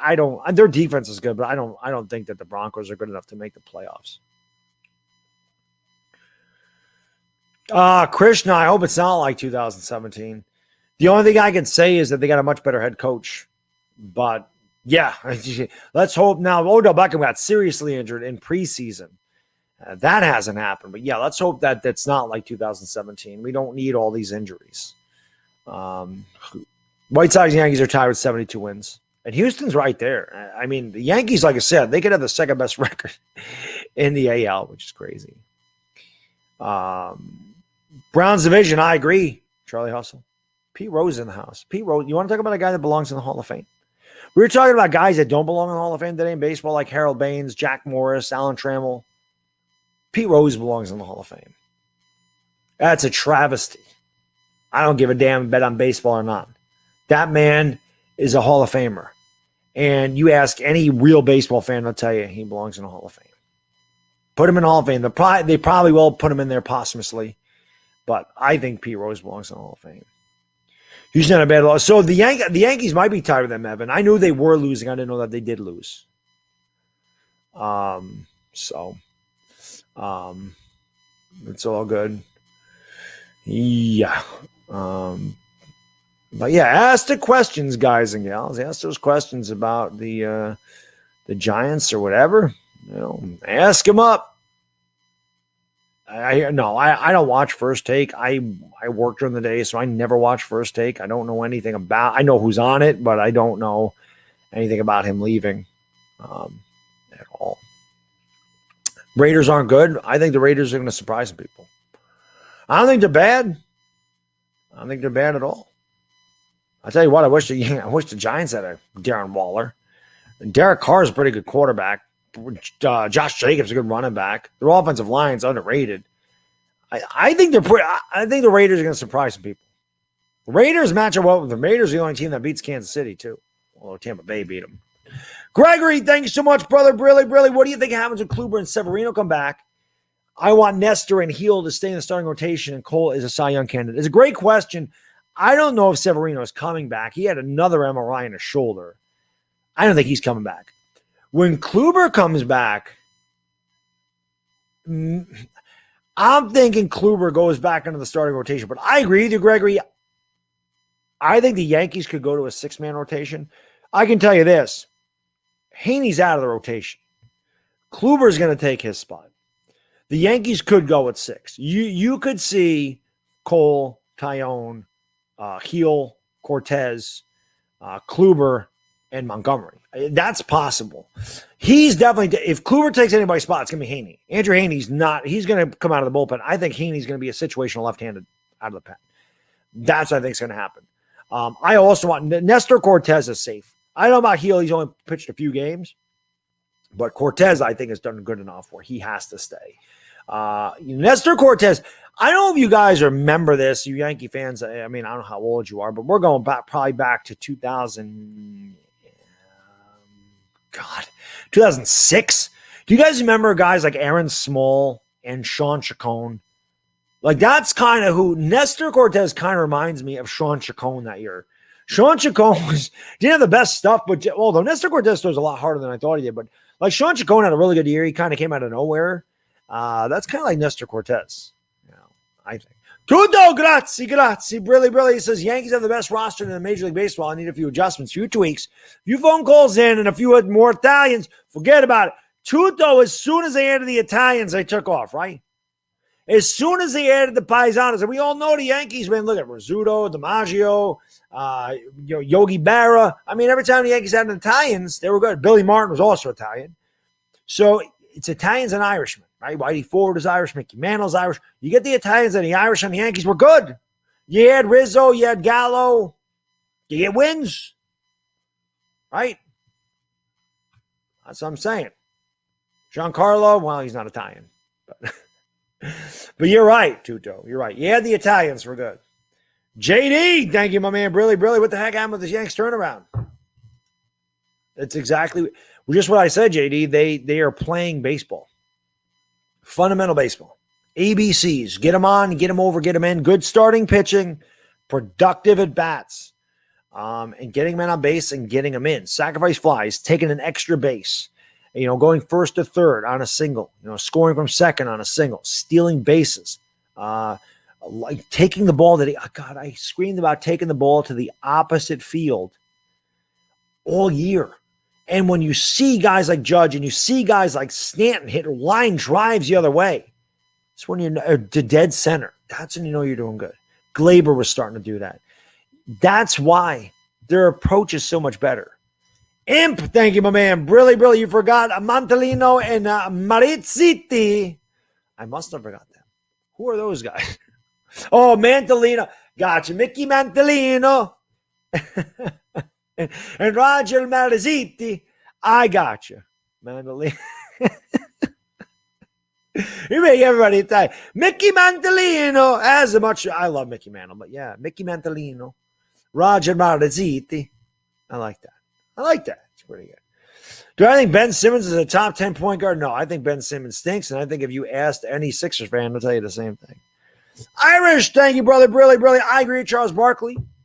Joe Jackson should be in the Hall of Fame. That's a true travesty. And I completely agree with that. And listen, Joe Jackson, if I'm not mistaken, has the second highest batting average of all time. I think it's 358. Ty Cobb is 367, and I believe Rogers Hornsby is 356 career average. Joe Jackson, part of the Black Sox scandal in 1919, he hit 400 in that World Series, and Joe Jackson was illiterate, right? Joe Jackson was not a smart guy. Joe Jackson didn't know what the hell was going on, and somehow they kind of, if you watch the movie or read the book 8 Men Out, which is a great movie, by the way, great movie. Yeah, I never think about that when people say greatest baseball movie. I like Major League the best. 8 Men Out is a great movie. If you haven't seen it, watch it, but you can watch. Joe Jackson really doesn't know what's going on. He belongs in the Hall of Fame. I completely agree. I would kill to have a Joe Jackson card in my collection. They are way out of my price. I'll never have a Joe Jackson card unless I hit the lottery. I would love to have a Joe Jackson card. Never going to happen. I have to get a reprint or something. I don't want that. I mean, I get a back card, but there's still a couple $100. I mean, I may try to get that eventually, but who knows? Thomas, thank you for super chat. Brilly. What's my criteria for the Hall of Fames? You have to be dominant for 8 years. You have to have 8 Hall of Fame years, in my opinion. That's really it. You have to be one of the best players in baseball for that long. It is not the Hall of Very Good. It is the Hall of Fame. Roger Maris ain't in there. There's a reason Roger Maris ain't in there. But was there any player better from like 1960 to 1964 than Roger Maris? He's not in the Hall of Fame. Don Mattingly, the best player in baseball, 84 to 87. He's not in the Hall of Fame. I don't think that a guy like Harold Baines, who's a compiler, belongs in the Hall of Fame. He was good, not a Hall of Famer. He was a DH most of his career. Dog, you didn't put DHs in there. They did put Edgar Martinez in there. I think Edgar Martinez was a great hitter. Is he a Hall of Famer? I don't know. Alan Trammell won 1 batting title. He didn't do anything else. I don't think he won an MVP in 87. Did win a World Series with the Tigers. But he's not a Hall of Famer. Lou Whitaker's not a Hall of Famer. Dale Murphy's not a Hall of Famer. They're going to get in. Lee Smith, definitely not a Hall of Famer. He's in there, though. You got to be dominant. Kurt Schilling's not a Hall of Famer. Why is Kurt Schilling not a Hall of Famer? Jack Morris says, I don't even like Kurt Schilling, but if you're going to put Jack Morris in the Hall of Fame, Kurt Schilling's a Hall of Famer. I don't know how they decide who's in there. It's politics. A lot of it's politics. That's why it took Jim Rice so long to get in the Hall of Fame. But, yeah, you have to be one of the best players in baseball for a long period of time to be a Hall of Famer, in my opinion. You can't just be above average. You have to really, you got to be one of the best. The Baseball Hall of Fame is prestigious. Football lets anybody in. Basketball really lets anybody in there. The Baseball Hall of Fame has different standards, in my opinion. Tutto, grazie, paisano, grazie. He says, how the Eagles players train and prepare for each game, studying the Miranda rights. How to learn to shut up and remain silent. Tutto, they should learn the Miranda rights because they talk a lot of smack. Exactly. Just because you played 22 years and have 2,500 hits doesn't make you Hall of Famer. Now, guys like Ozzie Smith, different story. Best fielding shortstop, stole almost 700 bases, had 2,500 hits. Shortstop is a very light hitting position at that time, was not an offensive position. I get that. I get a guy like Ozzie Smith making the Hall of Fame. Omar Vizquel, not as good as Ozzie Smith. He's in the Hall of Fame.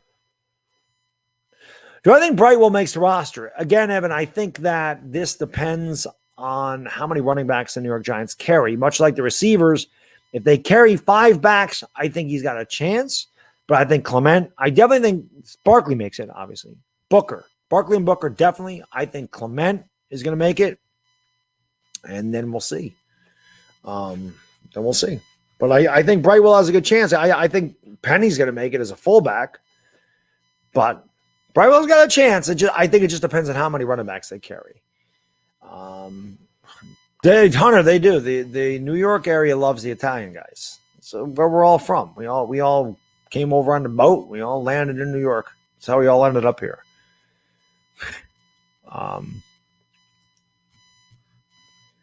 Greg Bird doesn't have 32 home runs. What are you talking? In his career, Greg Bird's not even in the major leagues. He's in Colorado's AAA team. He's not even in the majors. It'll be a Dodger-Yankee World Series, unfortunately. But listen, Duty Dodds, if the Yankees and Dodgers play in a World Series, that'd be amazing. Even if the Yankees did lose in 6. That'd be amazing. If I ever need plumbing, heating, or air conditioning, call it Extreme Heating and Cooling. That's your family? Hey, listen, I see do you guys have commercials? Like, that sounds really familiar to me, Kenny, for some reason. All right, Gregory, have a great night, buddy. Thank you for being here, man. Appreciate it. Let's go Yankees, baby. Let's go Yankees. And let's go Giants. I always love my Yankees-Giants fans. It's good to be a Yankee fan right now. And hopefully the Giants give us something to cheer about this year, too. Why do I know that, Kenny? Like I said, do you guys have commercial? I've definitely heard of Extreme Heating and Cooling. I don't know if there's just local commercials or what, but I've definitely heard of that. What's going on, New York Finest? Yeah, AP, their season's going to hurt this year, for sure. I agree with you, Samuel. I only trust Loizaga, too. That's about it. Yeah, Trammell won a World Series, but Trammell was a very good player. Not a Hall of Famer. Not. Very good. Very, very good. Not a Hall of Famer. Not Hall of Famer. Roger Maris was very, very good. Why isn't Maris in there? Dale Murphy. Why isn't he in there? Winning a World Series, Kirk Gibson's on a Hall of Fame. Kirk Gibson won 2 World Series. Had one of the most iconic World Series home runs ever. And if I'm not mistaken, was the MVP of the 84 World Series. He's not a Hall of Famer. Do I like Judge? Which one? Joe Judge or Aaron Judge? I like them both. Ron Rivera, Bruce Arians. I got to go with, that's tough. I really like Ron Rivera. I mean, Arians didn't just win a Super Bowl, and he was pretty good in Arizona. I love Ron Rivera. That's a really tough question. I mean, Arians had all the talent in the world, but I got to give the nod to Arians. I mean, the guy won a Super Bowl. I have to give him the nod. And like I said, he did a good job in Arizona. I have to give Arians the nod. I love Rivera, but I mean, hardware speaks volumes. I got to give it to Arians. Jeff, thank you, brother. Brilly, does Henry get your Hall of Fame vote if he gets back-to-back 2K? Oh, Derrick Henry? I mean, I have to look at his career stats, but I mean, God almighty, if anybody ever gets back-to-back 2,000-yard seasons, yeah, he's got to. He might be in the Hall of Fame anyway. I'd have to look at his stats, Jeff, but Derrick Henry's an absolute beast. Definitely the best out of all those Heisman Trophy winners that came out of Alabama. TJ Yeldon didn't do anything. Trent Richardson didn't do anything. We'll see what Najee Harris didn't win the Heisman Trophy, but we'll see what he did. There was a lot of guys that came out of that Alabama running back field, and he's the one guy that really has killed it. Do I know who Albert Anastasia is? I do not. We did have commercials one time. We had a bunch of trucks all over the place. It's a small business, but my dad's been in business for it. Did not know that. You did have commercials. Okay, then I probably saw them. I do remember. I must have seen those because it sounds really familiar. You know what I wish I had, Kenny, which would have been great? It's too bad you didn't have a landscaping service. I could use some landscaping over here. I need landscaping. Landscapers are tough to deal with. But yeah, but I'll definitely keep it in mind, Kenny. There's no doubt about that. If you like good watches, check Original Grain. The watches made from reclaimed whiskey barrels. I think I've seen those, Demon. I think I've seen those things. DJ LeMahieu, a Hall of Famer. DJ LeMahieu would need to kill it for the next 6 years to be a Hall of Famer. Somebody did say years ago he was going to be a Hall of Famer, but I mean, he's been in the league 10 years. I don't think he's had a Hall of Fame career. You know, but I don't know. I hope you're right, Jamil. 10 wins would be great. By the way, hit the like and hit the subscribe button if you guys and girls are new. I'll be back on Tuesday night for the Yankees and Braves. So we'll do a Yankees-Braves game because, again, I'm not going to be able to do the Yankees again the rest of the week. I doubt Mrs. Baddog is going to say, yeah, do the Giants and the Yankees on a Sunday. I doubt that's going to happen. So I'm probably not going to be able to do them Sunday, even though they do play Sunday night. Najee, yeah. I mean, I love Najee. He's nasty, but we'll see. Now, I don't know if anybody's destined to get an injury, AGM, and I certainly wouldn't want to wish injury on him. Derrick Henry's awesome. What's going on, Lemuel? How you doing, man? I agree. Agree, Duty. He has definitely been down, but he's coming around. You know, that could be too, Kenny. I mean, I definitely could see the trucks. You know, thoughts on a Giants game? Yeah, AJ, watch my post game video. I mean, watch my post-game video. Those my thoughts are in there. You know, I think Sabathia is a Hall of Famer. Krishna, not first ballot, but yes, I think that he is. I think CC will get in eventually. Imp, thank you for the super chat, brother. Brilly. I love Henry, but 6 years, less than 6,000 yards. Yeah, but 10,000 yards pretty much gets you into 10,000 yards pretty much gets you into the Hall of Fame. I mean, I know O.J. Anderson's not in there. He was a 10,000-yard back. But he's in his prime. And I think if Derrick Henry, like you just said, you know, like Jeff just said, if he has back-to-back 2,000-yard seasons, I think that he's got to be considered. Granted, he's played 6 years, so you can't really put him in there yet. But if he has another 2,000-yard season, he's got to have a strong case. You all of us, what's going on? Thoughts on Ryan Howard? I think Ryan Howard started the trend of 50 home runs and 200 strikeouts. I think he was the first guy to really do that, an all-or-nothing hitter that a lot of baseballs become. You know, how many touchdowns? I think Daniel Jones can throw 30 touchdowns. I don't think that's out of the realm of possibility.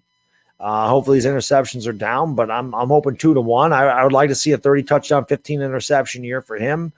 I think my initial pick was 28 touchdowns and 15 interceptions. I think that's what I said for him, but I don't think that 30 is out of the realm of possibility. They do play 17 games. That's less than 2 touchdowns a game. I think 30 touchdowns is definitely possible for him if he's healthy. Yes, Giants fan. Yes, Eli Manning's the first ballot Hall of Famer. I agree. Altuve Hall of Fame?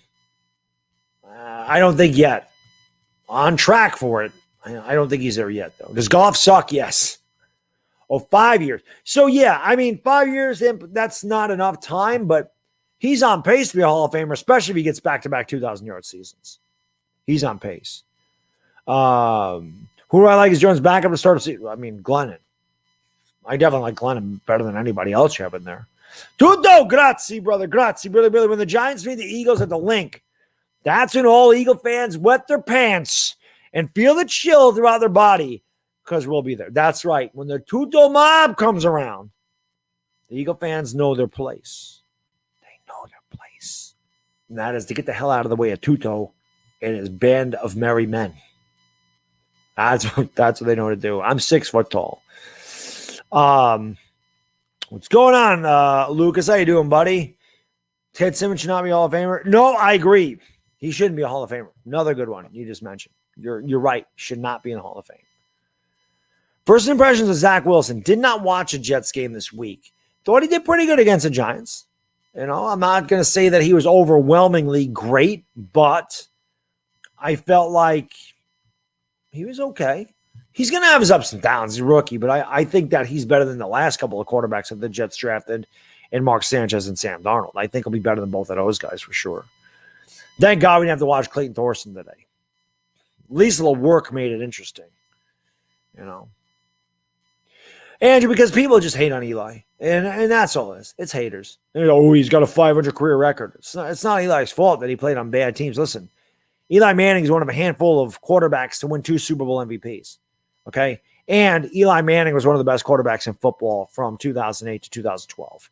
That's a fact. For that 5-year period, he was one of the best. And then 2014, 2015, he had amazing statistical seasons on a team with no defense. Giants averaged about 30 points a game those 2 years. Couldn't win because their defense couldn't get off the damn field. Then 2016, they go out, they spend a ton of money on the defense, and the offense couldn't get out of its way. Very strange how that worked.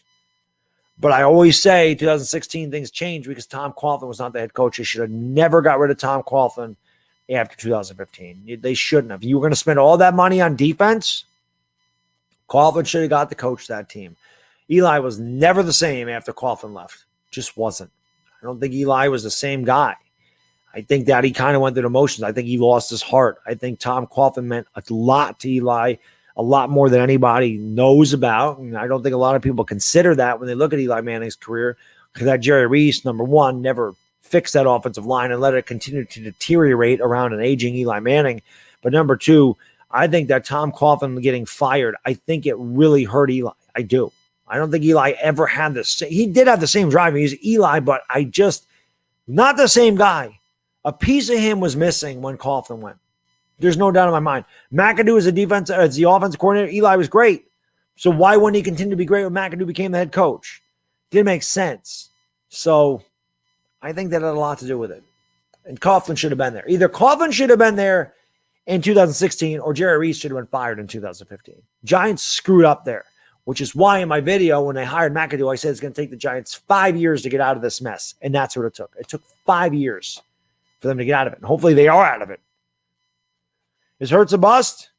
I don't think you call second-round picks busts. He's not going to be good. Giants should have won Super Bowl 51. I wish. All right, Charles, have a good night, buddy. New York for life. What's going on, my man? Thank you for joining this stream. Me and my girl need a good Sunday night movie suggestions. Well, Zuhaib, I think it depends on somebody just said genre, action, adventure. I'm an old guy. I don't like new movies, Zuhaib, so I couldn't tell you. Action, adventure, funny romantic comedy. I don't like comedies. I like My Cousin Vinny. That's not romantic though. 10 and 7. I hope so, Anthony. I hope so, man. You know, something about Mary. Action adventure. I mean, God, what the hell is an action adventure? I'm trying to think. I don't know. I like horror movies, man. You guys have seen my horror movie collection. It's enormous. Tutto, grazie, brother. Brilly, my man. He says, even though rugby is a totally different sport, we have been implementing most of the Coach Coughlin's disciplinary rules and philosophy to win games. So, no nonsense, militant, get your shit together type of thing. Tutto, that's good for life, too, you know. That's how you win those games. Tutto, how big are you? I know that you said like the smallest guy in your rugby team is like Evan Ingram size. He's 6'2", 235. Tutto, a big guy. Maybe I could go to the link if I knew Tutto and company had my back. And then I might be able to go there. As long as the Tutto mob is there to protect Baddog, it'll be okay. Because I know there's a lot of people in Philadelphia that would like to take a piece of my hide. How much I trashed that team. Yeah, Jalen, obviously, I think every Giants fan looks forward to Saquon's return and healthy Golladay. Back to the Future is great. You know, they talked about Favre durability for all of that. Yeah, and that's a great point, Slink. Eli never missed a game due to injury. That's another great point. His streak ended because McAdoo was an ass. But that's another great point. The durability of Eli, great point. And we've already seen how much that means because Daniel Jones missed a couple games his first 2 years. Both seasons he missed games with injury. You know? What's going on, Miles? How you doing, buddy? VD Pate, what's going on? The mommy of Brendan Fraser. Action Adventure. Taken with Liam Neeson. That's a good one. Taken's a good one. JL, thank you, brother. Brilly, my man. Just had my family watch The Abyss by James Cameron. It's on Prime, and it's great. Nice. Imp, thank you, brother. Brilly. Oh, like you. Oh, yeah, you blend. He says, at least I'm wearing cowboy boots. That's such a great movie. My Cousin Vinny's such a great movie, and I say it all the time. I mean, I love Joe Pesci. I love that movie, and yes, Marissa Tomei in that movie about as hot as a woman can be. You know, I don't care. She is just, oh my God. Any heterosexual male that doesn't think Marissa Tomei is absolutely gorgeous in that film, you got problems. So get your vision checked. She's just incredible. She's so good in that movie too. That's just such a great movie. Oh yeah, you blend. At least I'm wearing cowboy boots. That's a good one. Karan Preet, thank you from north of the border. Billy. Who do you want to start besides Blake? Ragland, Crowder, Coughlin. Your preference? I would pick Coughlin. I think it's going to be Ximines, and we'll see. But I think Coughlin has a chance to start. I really do. I think he's had the best. I think that he's had the best camp. I haven't seen Tay Crowder. But even Cam Brown looked a little off today. Reggie Ragland's not bad, but I would like to see Coughlin in there. I think Coughlin's played really good football, and he's always around the ball. We mentioned it today, or somebody mentioned in the chat, he's kind of like Ryan Conley. Not a big, when they let Conley go because of the injury, but he's kind of like Ryan Conley. I like Carter Coughlin a lot. All right, Jane, have a good night. I do, yes. Halloween 1978, Goodfellas. They're my favorite movies. They're tied for like number one. But Halloween, the original, is the best horror movie ever made. It's not close. That's the best horror movie. Not close. Everything bit off of Halloween. Everything did. After that, so good. It was the best. It was the biggest grossing independent horror movie in history till the Blair Witch Project. And remember, the Blair Witch Project had the internet to blow it up. And talking about how that was a real film, lying about it because it wasn't a real film and it wasn't a documentary, but it had the internet. The internet's why the Blair Witch. I'm not saying the Blair Witch Project's not a good or not a bad movie, or I'm sorry, not a good movie. It is. It's a good movie, but it was successful because of the internet. If Halloween had the internet in 1978, God only knows. There was nothing like it at the time. It's a great horror movie.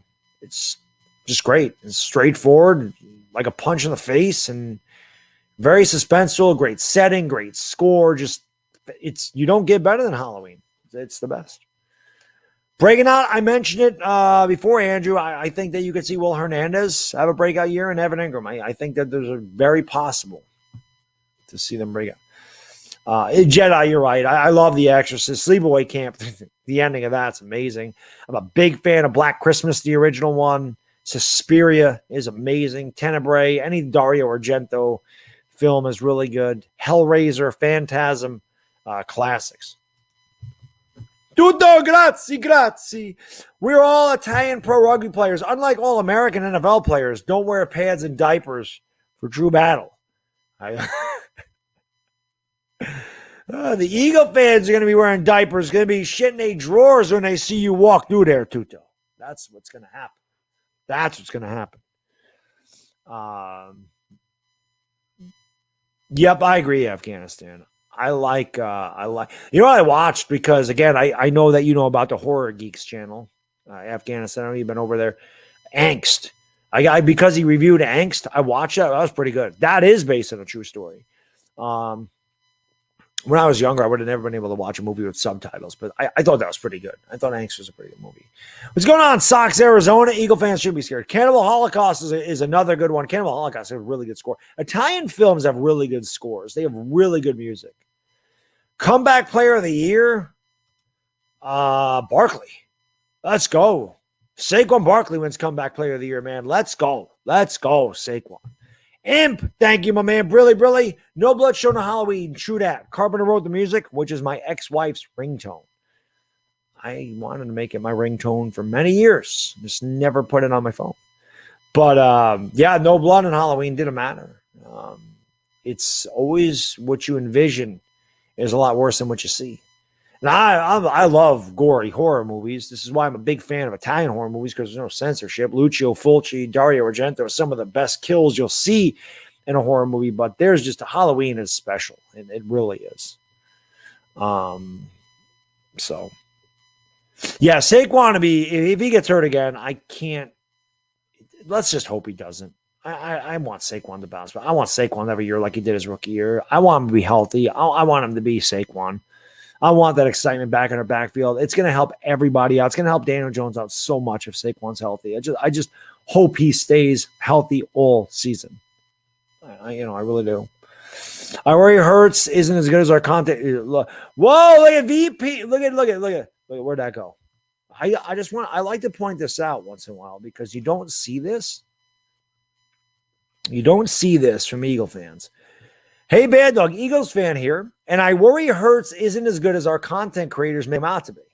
Well, you know what? You should be worried because he's not as good as your content creators make him out to be. He's not. He's not. As I said this before, VP, if Jalen Hurts was this good, there is no way that there'd be any rumors or any link or any talk about Deshaun Watson. It wouldn't be there. There's no way. There wouldn't be any rumors. There'd be no discussion about Deshaun Watson becoming an Eagle if they believed in Jalen Hurts. It wouldn't be out there. And listen, I've said this when Uncle Lou called, was on my 24-hour stream. Uncle Lou made a great point. He's a college guy. He knows. And I watched Jalen Hurts, Oklahoma. Sucked there. I kept saying, run the ball more. Uncle Lou made a great point. Jalen Hurts transferred to Oklahoma to prove that he could throw the ball because he couldn't do it at Alabama. He couldn't do it in the SEC. So he went to the weakest Power 5 conference as far as defense goes in Oklahoma. And Oklahoma is the best team by far in the Big 12. There's no competition there. Outside of Iowa State, there's no good teams in the Big 12. Texas has really fallen off. When you're racking up yards against Texas Tech and TCU and Baylor, I mean, come on. You're going to have in Kansas, my God, you're winning 62-9 against Kansas. I mean, you should be able to kill those teams. And he's playing against an FCS team week 2. They always do, like a Montana State or something terrible. He's going to have better numbers at Oklahoma, but that's why he went there. What's going on, Roldy? How you doing, buddy? Who's more realistic? Nitro Freak's more realistic. Nitro Freak is about as realistic as it gets for the Eagles.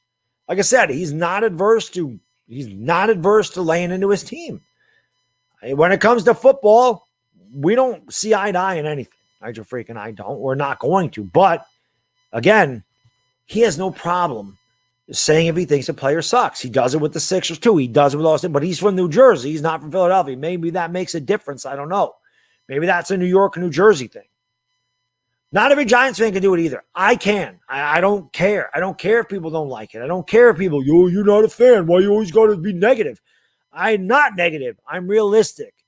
I mean, seriously, we've won 20 games in 4 years, okay? Tell me why. I mean, somebody's going to be like, oh, I believe in Daniel Jones. I believe in the offensive line. Tell me why. Tell me what makes you believe that they're going to be great. Can they be great? Do they have a lot of potential? Yes. But what makes you so confident after 4 terrible seasons that they're their answer? See, I don't have that faith yet. They have to prove it to me. Can they get my faith? Yes. Do I believe Daniel Jones can be good? Yes. But I can't guarantee it. He has to prove it. And right now, who knows? But the offensive line is a big question. Daniel Jones is a big question. But I can't be like, oh, yeah, Daniel Jones is great. I think Daniel Jones is better than Jalen Hurts. I think Daniel Jones is better than Sam Darnold. But I can't sit there and say, oh, Daniel Jones will be a top 10 quarterback. I don't believe that. And I can't sit there and say the offensive line is going to protect him all year. The offensive line is going to be fine. Don't worry about the offensive line. No, I worry about the offensive line. I worry about the health. I don't worry about it, man. It's preseason. No. Kenny Golladay got a hamstring problem. He's had hamstring problems. I worry about that. No reps with Daniel Jones. Not going to be on the same page. I worry about that with John Ross. I worry about it with Kadarius Toney not getting reps. You should worry. There's nothing wrong with being concerned about, hey, why aren't our guys on the field? Hey, our offensive line, we didn't address in the offseason. It was terrible last season. How do you know they're going to step up huge? You can be concerned about areas of the New York Giants. It's natural. It doesn't mean you're negative. To question a team or to question things from a team that won to, it's not like we were 13-3 last year. If we're 13-3, then I don't question it. But 20 and whatever the hell is 20 and 44 in the last 4 years ain't getting it done. Tutto, grazie. Really. If you do show me the link 26, we will write and direct the best horror movie for you, live action. I appreciate it, Tutto. That's the biggest reason I couldn't get there is it's the day after Christmas. That's not happening. Who am I taking, Voit or Rizzo? I would have to go Rizzo. But Voigt's been tearing the cover off the wall. Rizzo because he steals bases and he's a better fielder. But I like the way Voigt's hitting. Roldy, and that makes sense. It should be your concern. It should be all Giants fans' concern. Those are the biggest question marks going into this season. And I don't know why. Listen, I am pessimistic. I am. And I don't. People say that you're pessimistic. I think I'm a realist. Everything is not puppy dogs and rainbows. Life is hard. Nothing's guaranteed. You have to be concerned about certain things. If you look through rose-colored glasses at the world, you're just going to be ignorant. Not everything is great. That's just not the way life is. That's not the way your sports teams are either. Not everything is perfect. So it's natural to have concerns about the New York Giants and these areas that were weak because they did not address them. They didn't. That offensive line did not get addressed. I hope that Dave Gettleman and Joe Judge know what the hell they're doing. I hope Will Hernandez comes back, and I think Will Hernandez can be good again. And I think even if Solder doesn't play or doesn't play a lot or doesn't play well, I think his veteran leadership in the locker room can help these young guys. I do think there's reasons to be optimistic about the offensive line, but I can't sit here and say that's not a major concern because it is. Yeah, I don't know why they didn't play Roldy. Like somebody mentioned to me in my video that, or they wrote it, they commented, they said you must have had the volume down or something because they mentioned that they felt like the Cleveland head coach and the Giants, they felt like they got enough reps in the scrimmages. And that's why they didn't start the starters. I still would like to have seen a drive or two. I don't care who's starting and who's not. I still would like to have seen them get some reps. We're going to see it next week. Do I believe in ghosts? I do not believe in ghosts. Yeah, Duty, I agree. If they can get to the top 20, yes. I think that they'll be a good offense, but it's tough. My cousin in 1992 feel old. Welcome to My World. Yeah, almost 30 years. That is almost 30 years old, that movie. That's crazy. Came out the same year as A Few Good Men, which is another fantastic movie, by the way. Zuhaib, Brilly, my man. Crazy how things change. No one watches TV like they used to. It's all YouTube and apps. You're right about that. It is crazy how things change. I mean, Zuhaib, I was a kid. We had a rotary phone. There was no remote. If you wanted a remote, you pulled the cable box over to the couch and you tripped your younger sister with the cord. When they walked by, that was what you did. You pulled the cable box over and slid the dial across. Or, you popped in your cassette tape. And if you wanted to listen to a song, you had to fast forward and rewind. It's just, you wanted to get someplace, where you're going. You looked at a map. You needed somebody's phone number. You looked in a phone book. You wanted some information. You looked in an Encyclopedia Britannica. Yes. As my man, the horror geek, would say, do you kids even remember Encyclopedia Britannica? Christ, I'm old. Yeah. Tutto, grazie. Thank you so much, my man. My paisano. He says, once Eagles fans find out we're Italian, Giants fans from Sicily, they run away faster than the Olympic track and field gold medalists. Listen. I understand that, too. I'm not from Sicily. My ancestors are, but I get it. I know all about that. I know all about that stuff. I always say this about, the bar scene in A Bronx Tale when Sonny closed the door and he says, nah, he just can't leave.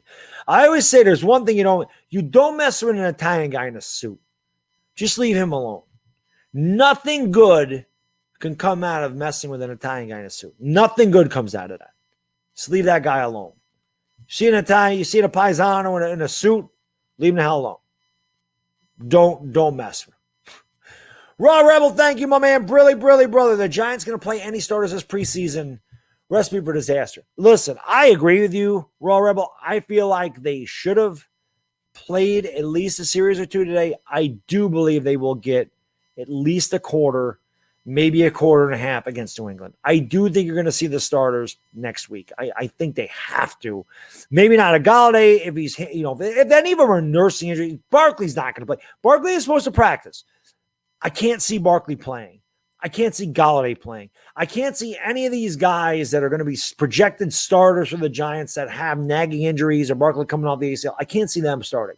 Daniel Jones has to start. Sterling Shepard has to start. Evan Ingram has to start. The offensive line has to start.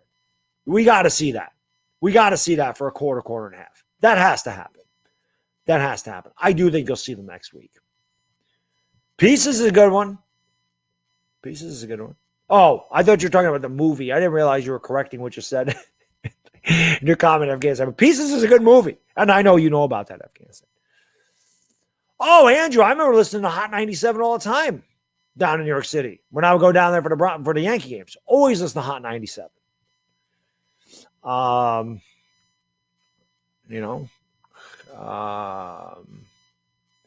was I looking at? I missed something. Yes, I agree. You're a Giants fan. Pizza, lasagna, pizza all day, every day over pizza. Or what's going on, Dealy? How you doing, man? Deilla. I always forget how to say her name. I bet. Deilla.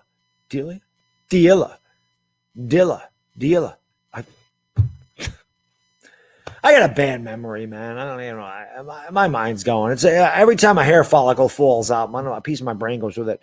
And thank you, brother. You saw Chaz do Bronx Tale live before COVID, front row on your bucket list. I got to see that. I got to see it on Broadway. My wife and I haven't been to Broadway in a long time. We used to go every year. For a while, we were going every year. We saw the Newsies down there. We saw Lion King a couple times. Saw Mary Poppins. The hell else did we see? We saw something else down there. But yeah, nothing like a Broadway play. But I would love to see a Bronx Tale on Broadway. Definitely. Favorite pizza topping? Sausage and peppers. That's the best. Or meatballs and peppers. Sometimes I like to go with bacon jalapeno. Jalapenos are good on anything. Bacon jalapeno. Sometimes I like to put all of it on there. Bacon jalapeno, mushrooms, olive. I can load up a pizza. Just no onions. I could go bacon, jalapeno, meatballs, peppers, mushrooms, olives. I could throw all that on a pizza. No damn pineapple on a pizza. No onions, no anchovies. None of that stuff. But I could definitely load up a pizza. The pineapple, no. That's a sin. No, Roldy, I agree with you, man. I agree. How many wins did the Yankees finish with, Ryan? I mean, God, they're in such a... They're what? They're 72. What are they? 72 and 53? Is that right? Are they 72 and 53? Are they 73 and 52? No. They're 72 and 53, right? So they got 35 games left. Is that right? I get someone. Is that right? 35 games? They're 72 and 53. 37 games. I think they can win 95 games. I don't think that's out. I think they can win 95. I would never said that a month ago. I would have thought they were going to finish under 500 the way they were playing. But I think they can win 95. 72 and 52. I still think they can win 95. I think they can go 95 and 67. That's 23 and 17. I don't think, or 23 and 15. I think that they can do that. Most underrated Giant of all time to me, Leonard Marshall.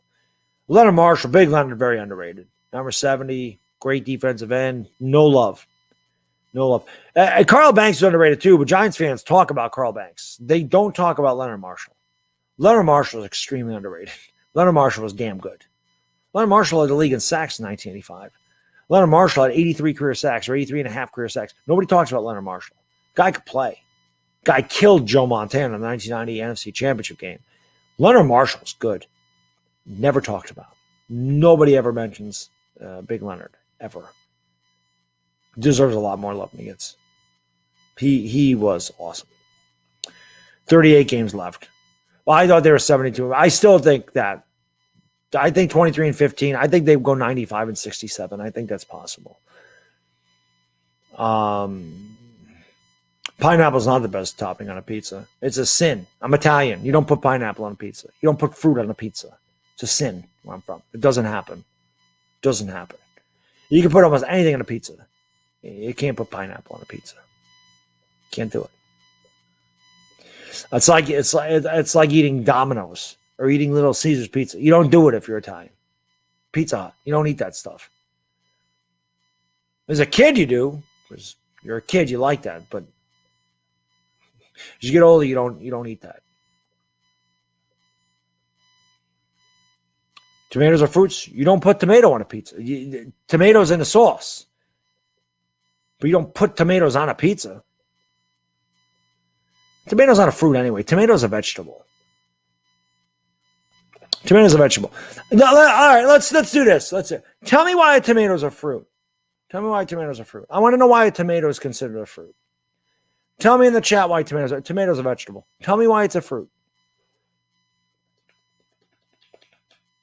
I'm waiting to hear this. Where do I get my pizza? I love New York pizza is the best around here.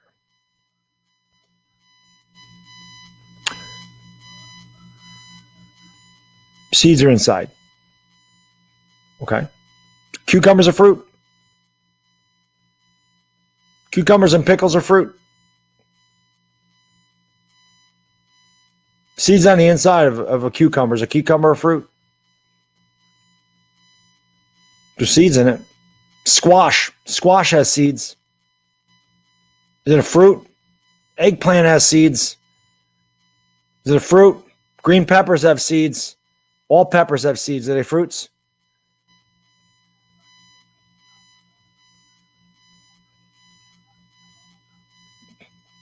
They're all fruit. They all have seeds on the inside.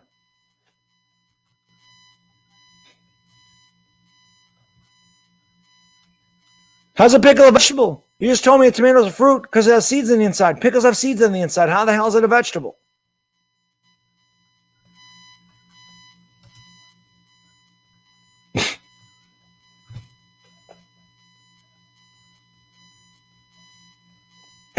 I mean, I don't understand. Why is a strawberry a fruit? The seeds are on the outside.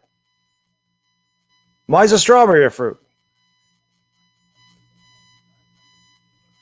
But that's what I'm saying. You're saying pickle's not a fruit, but a pickle has seeds on the inside, just like a tomato. So how are they vegetables? How is a tomato a fruit if it's because it has seeds on the inside? And I just named you a bunch of vegetables that have seeds on the inside. Olives have pits. Some olives have pits on the inside. Is an olive a fruit?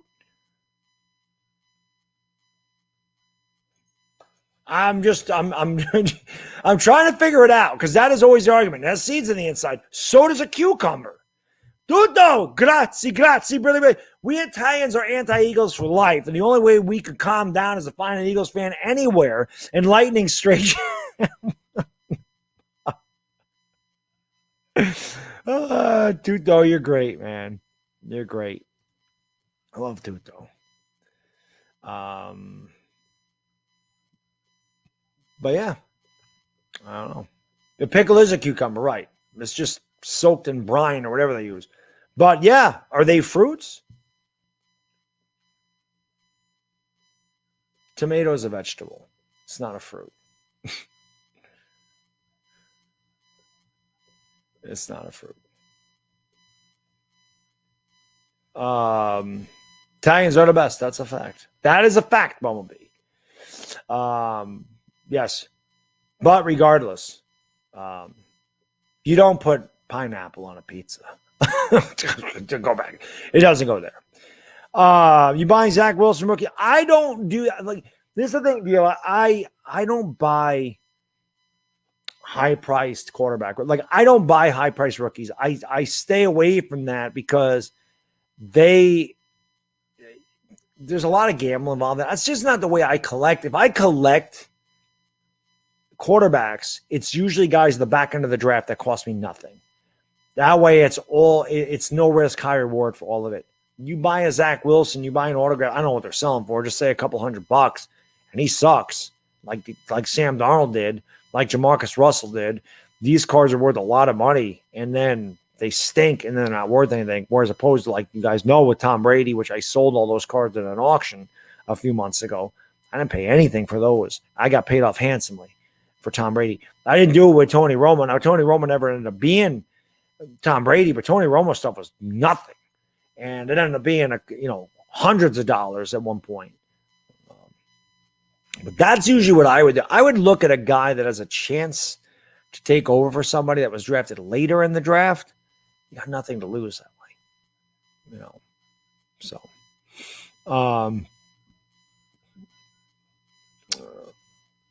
Pizza with chicken? No. Thanks, KP. Appreciate it, man. Yeah, that's the thing. Like I said, I like to collect Hall of Fame PSA cards. I mean, that's really what I do. Or Hall of Fame, pieces, like jersey pieces, bat pieces, that type of stuff. That's really all I focus on. It's mostly baseball. I do some football and some basketball, but it's mostly baseball. Yeah, like Kyle Trask, exactly, Nick. Like Kyle Trask, maybe a few bucks. Definitely not a bad idea to take a shot at a Kyle Trask or Jacob Eason, one of those guys. What's the minimum that I'll accept from Jones this year? I want Jones to limit turnovers and show up big in big spots. I want Daniel Jones to show that he can take the Giants down the field on a game-winning touchdown drive. I want him to beat the Eagles and the Cowboys again. I want him to have a winning record. Statistics really don't mean a lot to me. I just want Daniel Jones to prove that he is a guy that the Giants can rely on when they need a drive. And he has to win games. He has to limit bad turnovers in the red zone.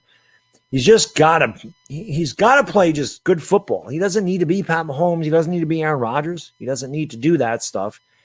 He just needs to be effective and not make mistakes.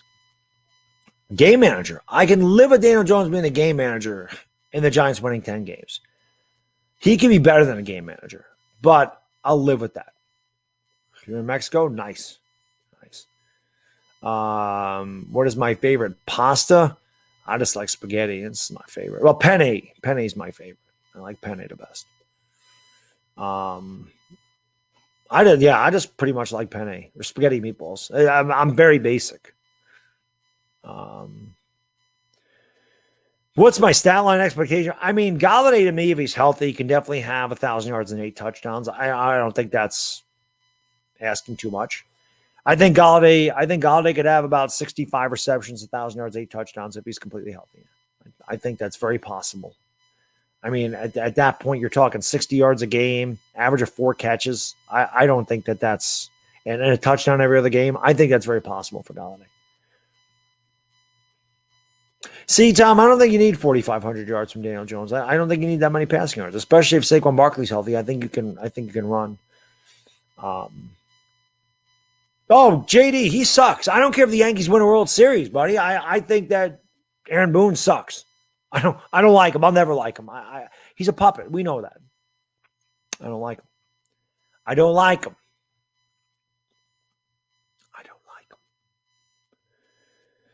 Slayton will lead the Giants in receiving. That's possible. I mean, if Galladay takes up, the number one cornerback in the team, I think Shepard could have the most receptions.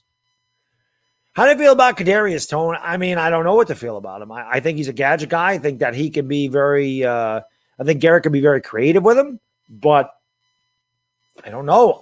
We haven't seen him. It's hard to gauge what Tony's going to be, unfortunately.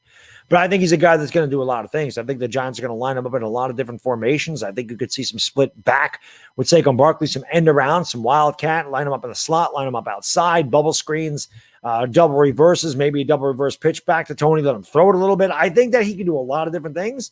And I think that Garrett's going to utilize him in a lot of different situations, but I would like to see him play. I'd like to see him play. Dewey, thank you, my man. Brilly, brother. So what's the game plan versus Denver? I think that we've mentioned it before. I think Chris had it right. I think we got to win ugly. I think we got to control the ball. I think we got to run it against Denver. Their offense isn't good. Our offense is very questionable. Both teams have a good defense, and I think that you will see. I think field position is going to play a big part in that game. I really do. I think the Giants are going to have to play field position. I think that if they could pin Denver deep in their own territory. And Denver, same thing. I don't think either one of these teams is going on a 90-yard drive, but I think if our defense can pin them, or special teams can pin them back, and the Giants' defense can make a big play, I think we can win. I think a big defensive turnover will win that game against Denver, but I think we have to play safe against Denver, especially because these guys got no reps. It's going to be the first game out there, and we got to see what we have. I don't know if you can really take a ton of chances. The Imp, thank you, my man. Brilly. I was freaked out, too. I don't care what that says. I don't care. The reasoning for a tomato being a fruit doesn't make any sense. Then everything I just mentioned is a fruit. A cucumber is a fruit. A pepper, any pepper is a fruit. A jalapeno is a fruit. It's got seeds on the inside, and I love jalapenos. It's a fruit. I guess a jalapeno is a fruit. Jalapeno. However you want to say. It's got seeds. All peppers have seeds. They're all fruits. They're all fruit. Squash is a fruit too. Eggplant's a fruit. They're all fruit. They all got seeds on the inside. So. Tutto grazie, Crisano grazie. Says, I'm 20 years younger than you, bigger and more natural than you. Also could remodel your house with bare hands. There you go. Oh, you're a young guy then, Tutto. Shit. I always thought you were a little bit older. Remodel the house. I could use a good house remodeling. I'm not going to lie. Well, yeah, I know you're bigger. You said the smallest guy on your rugby team, 6'2", 235. You're a big boy. Didn't Aaron Boone almost... No, I don't think Aaron Boone almost died. Ain't nothing wrong with that, Janice. Ain't nothing wrong with sausage, black olives, and jalapenos. Cucumber is a fruit? Good. Cucumber is a vegetable to me. Never heard of cucumber being a fruit. I've heard of tomato. I've heard of the tomato argument. I've never heard of a cucumber argument in my life. Pickle's a fruit. Oh, that's right. He did have a pace. Yeah, he had a pacemaker, but he didn't almost die. If Bridgewater starts, I think it's going to be tough. You've got Sutton coming back, Judy, Fant, KJ Hamler. If Locke starts, the defense will take care of him. I even think they could take care of Bridgewater. I really don't. But the thing is, Delia, the Giants' secondary is really good. So I feel like they have a chance. I feel like our secondary can shut any team's receivers down. I really do. I think that our secondary can match up with anybody's receiving core. So I still, and again, Denver is playing in our stadium. They're going to MetLife, so I think we got a good chance. Tuto does represent. Well, he is a Paisano. Of course, he represents the Italians well. He's Italian. He's from Palermo. He's from Palermo. Ask Tuto if you put pineapple on a pizza. Tell you no.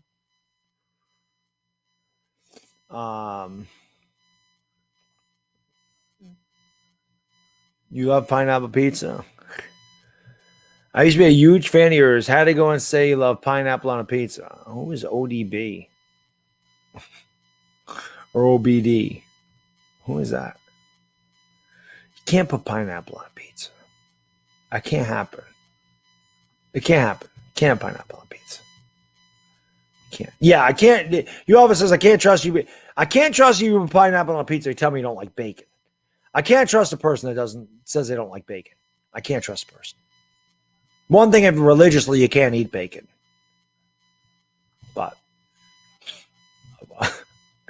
if you tell me you don't like the taste of bacon, I can't trust you. Have I ever dipped my pizza in ranch? No, but I've dipped it in hot sauce a number of times. I put hot sauce and Parmesan on my pizza. I like that. I like Parmesan hot sauce on my pizza. I usually add hot sauce, unless it's Sicilian. I don't add anything to a Sicilian pizza or sausage and peppers. But if it's just cheese pizza, I'm making my mouth water. I like to add, if it's just plain cheese or 4 cheese pizza, I do like to add hot sauce and Parmesan to it. A fruit is mature, ripened ovary along with the contents of the ovary. Okay.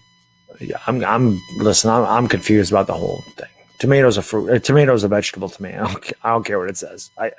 They all have seeds. I mean, I just mentioned a ton of vegetables that have seeds on the inside of them. So I don't get the argument.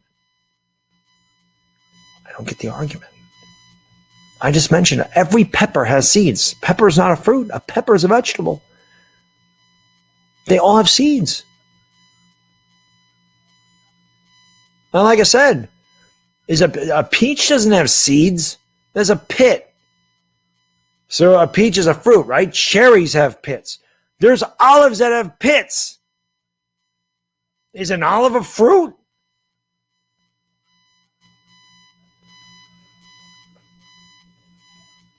So there are no vegetables. What is a vegetable? An onion?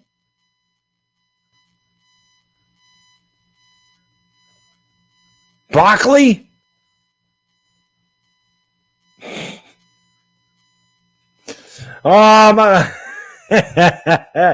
No show chess slaw. What's going on? Baddog, you need a co-host? Put me on the schedule. I may show or may not show.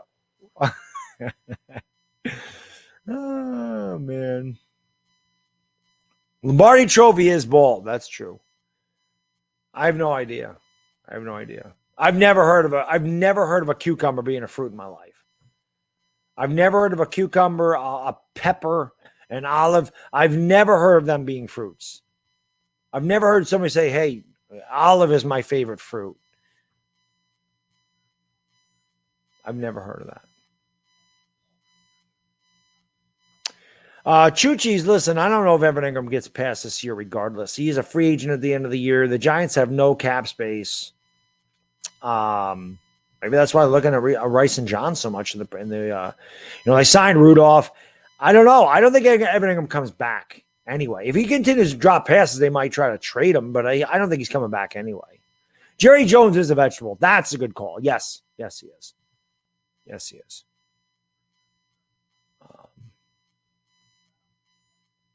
You can eat a cucumber like a fruit. What does that mean? What the hell does that mean? You eat vegetables and fruit the same way. You eat them with your mouth.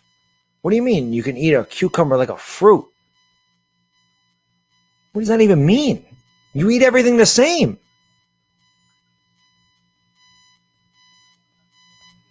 I'd rather explore space because Philly 500 doesn't believe it's real.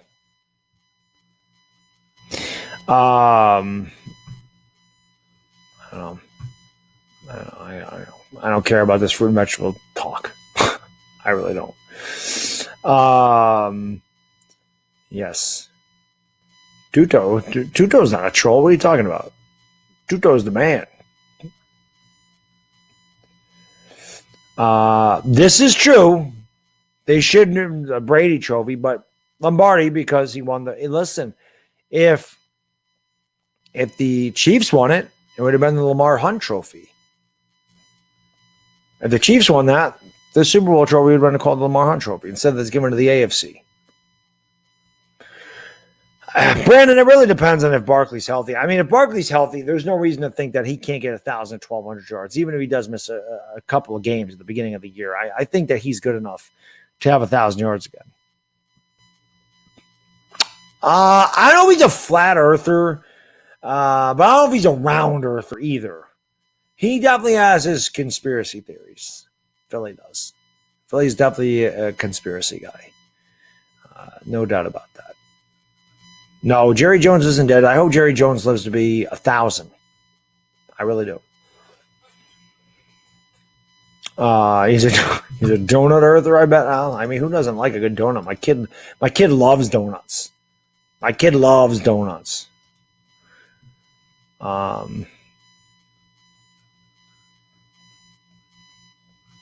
Cucumber is usually considered a vegetable because of how it's used in the culinary world. However, as it grows from flowers and contains seeds, it's botanically a fruit. I understand all that. Tutto, grazie. He says, we all work out and train so hard during the offseason, not only to play rugby, but also to beat the hell out of everything. Tutto, I wish you had a YouTube channel just so you could vlog your trip to the stink. I wish we could see that, man. Ranting New York Rangers, how can I be the man when you're the man? No donuts for kids? Who does that to their kid? Donuts for kids, absolutely. Absolutely. You're a kid, you eat whatever the hell you want. Eat whatever you want. My kid can eat whatever he wants. I don't care. He wants cookies, I give him cookies. He wants donuts, I give him donuts. He wants soda, I give him soda. I'm not one of these people. Oh my God, my kid's 4. I got to curtail his sugar. Nope. He's a kid. He's not going to eat healthy. They don't want to eat healthy. They don't have that they don't have those taste buds yet.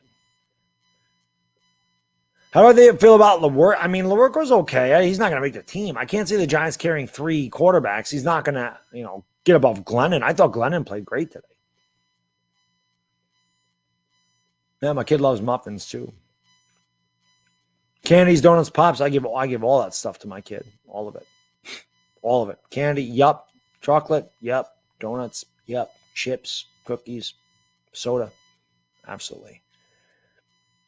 That's what he wants. That's what I give him. It's kid, man. I'm not going to tell my kid he can't. So, he's not going to live on the stuff. I mean, he eats other stuff, but I'm not going to be like, you have to eat fruit. My kid loves fruit. And they are fruits, by the way. He loves fruit, loves bananas, loves grapes, loves apples, loves oranges. My kid is a big fruit eater. He does love fruit. So do I, though. It makes sense. But my kid is living life. He's my kid.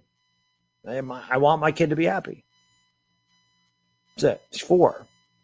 My kid's not, listen, my kid, no matter what he eats, will not be overweight. I guarantee it. My wife and I were extremely thin in high school, both of us. Very tall and very thin. My kid will not gain weight until he's in his 20s. He's going to have those genetics. And unlike me, I'm going to make sure I get my kid in the gym at 16 years old. That's something that will happen. That's something that 420, you damn right, Chooches. 420 crew, smoke them because you got them. Favorite ice cream flavor? Chocolate chip. Always chocolate chip. Chocolate chip. I'm not a big sugary guy either, T-Boy. I prefer salty snack like Cheez-Its, Doritos, chips and salsa, chips and queso. Tortilla chips and salsa and Cheez-Its are like really, like that's my downfall. I love chips and salsa. I love Cheez-Its. My kid loves Cheez-Its too. My kid really is me. It's pretty funny. I used to have really good metabolism, and then you get older and it just stops. So you really got to work on yourself when you get to be old like me. When you get to be heading towards 50, you really got to pay attention to it.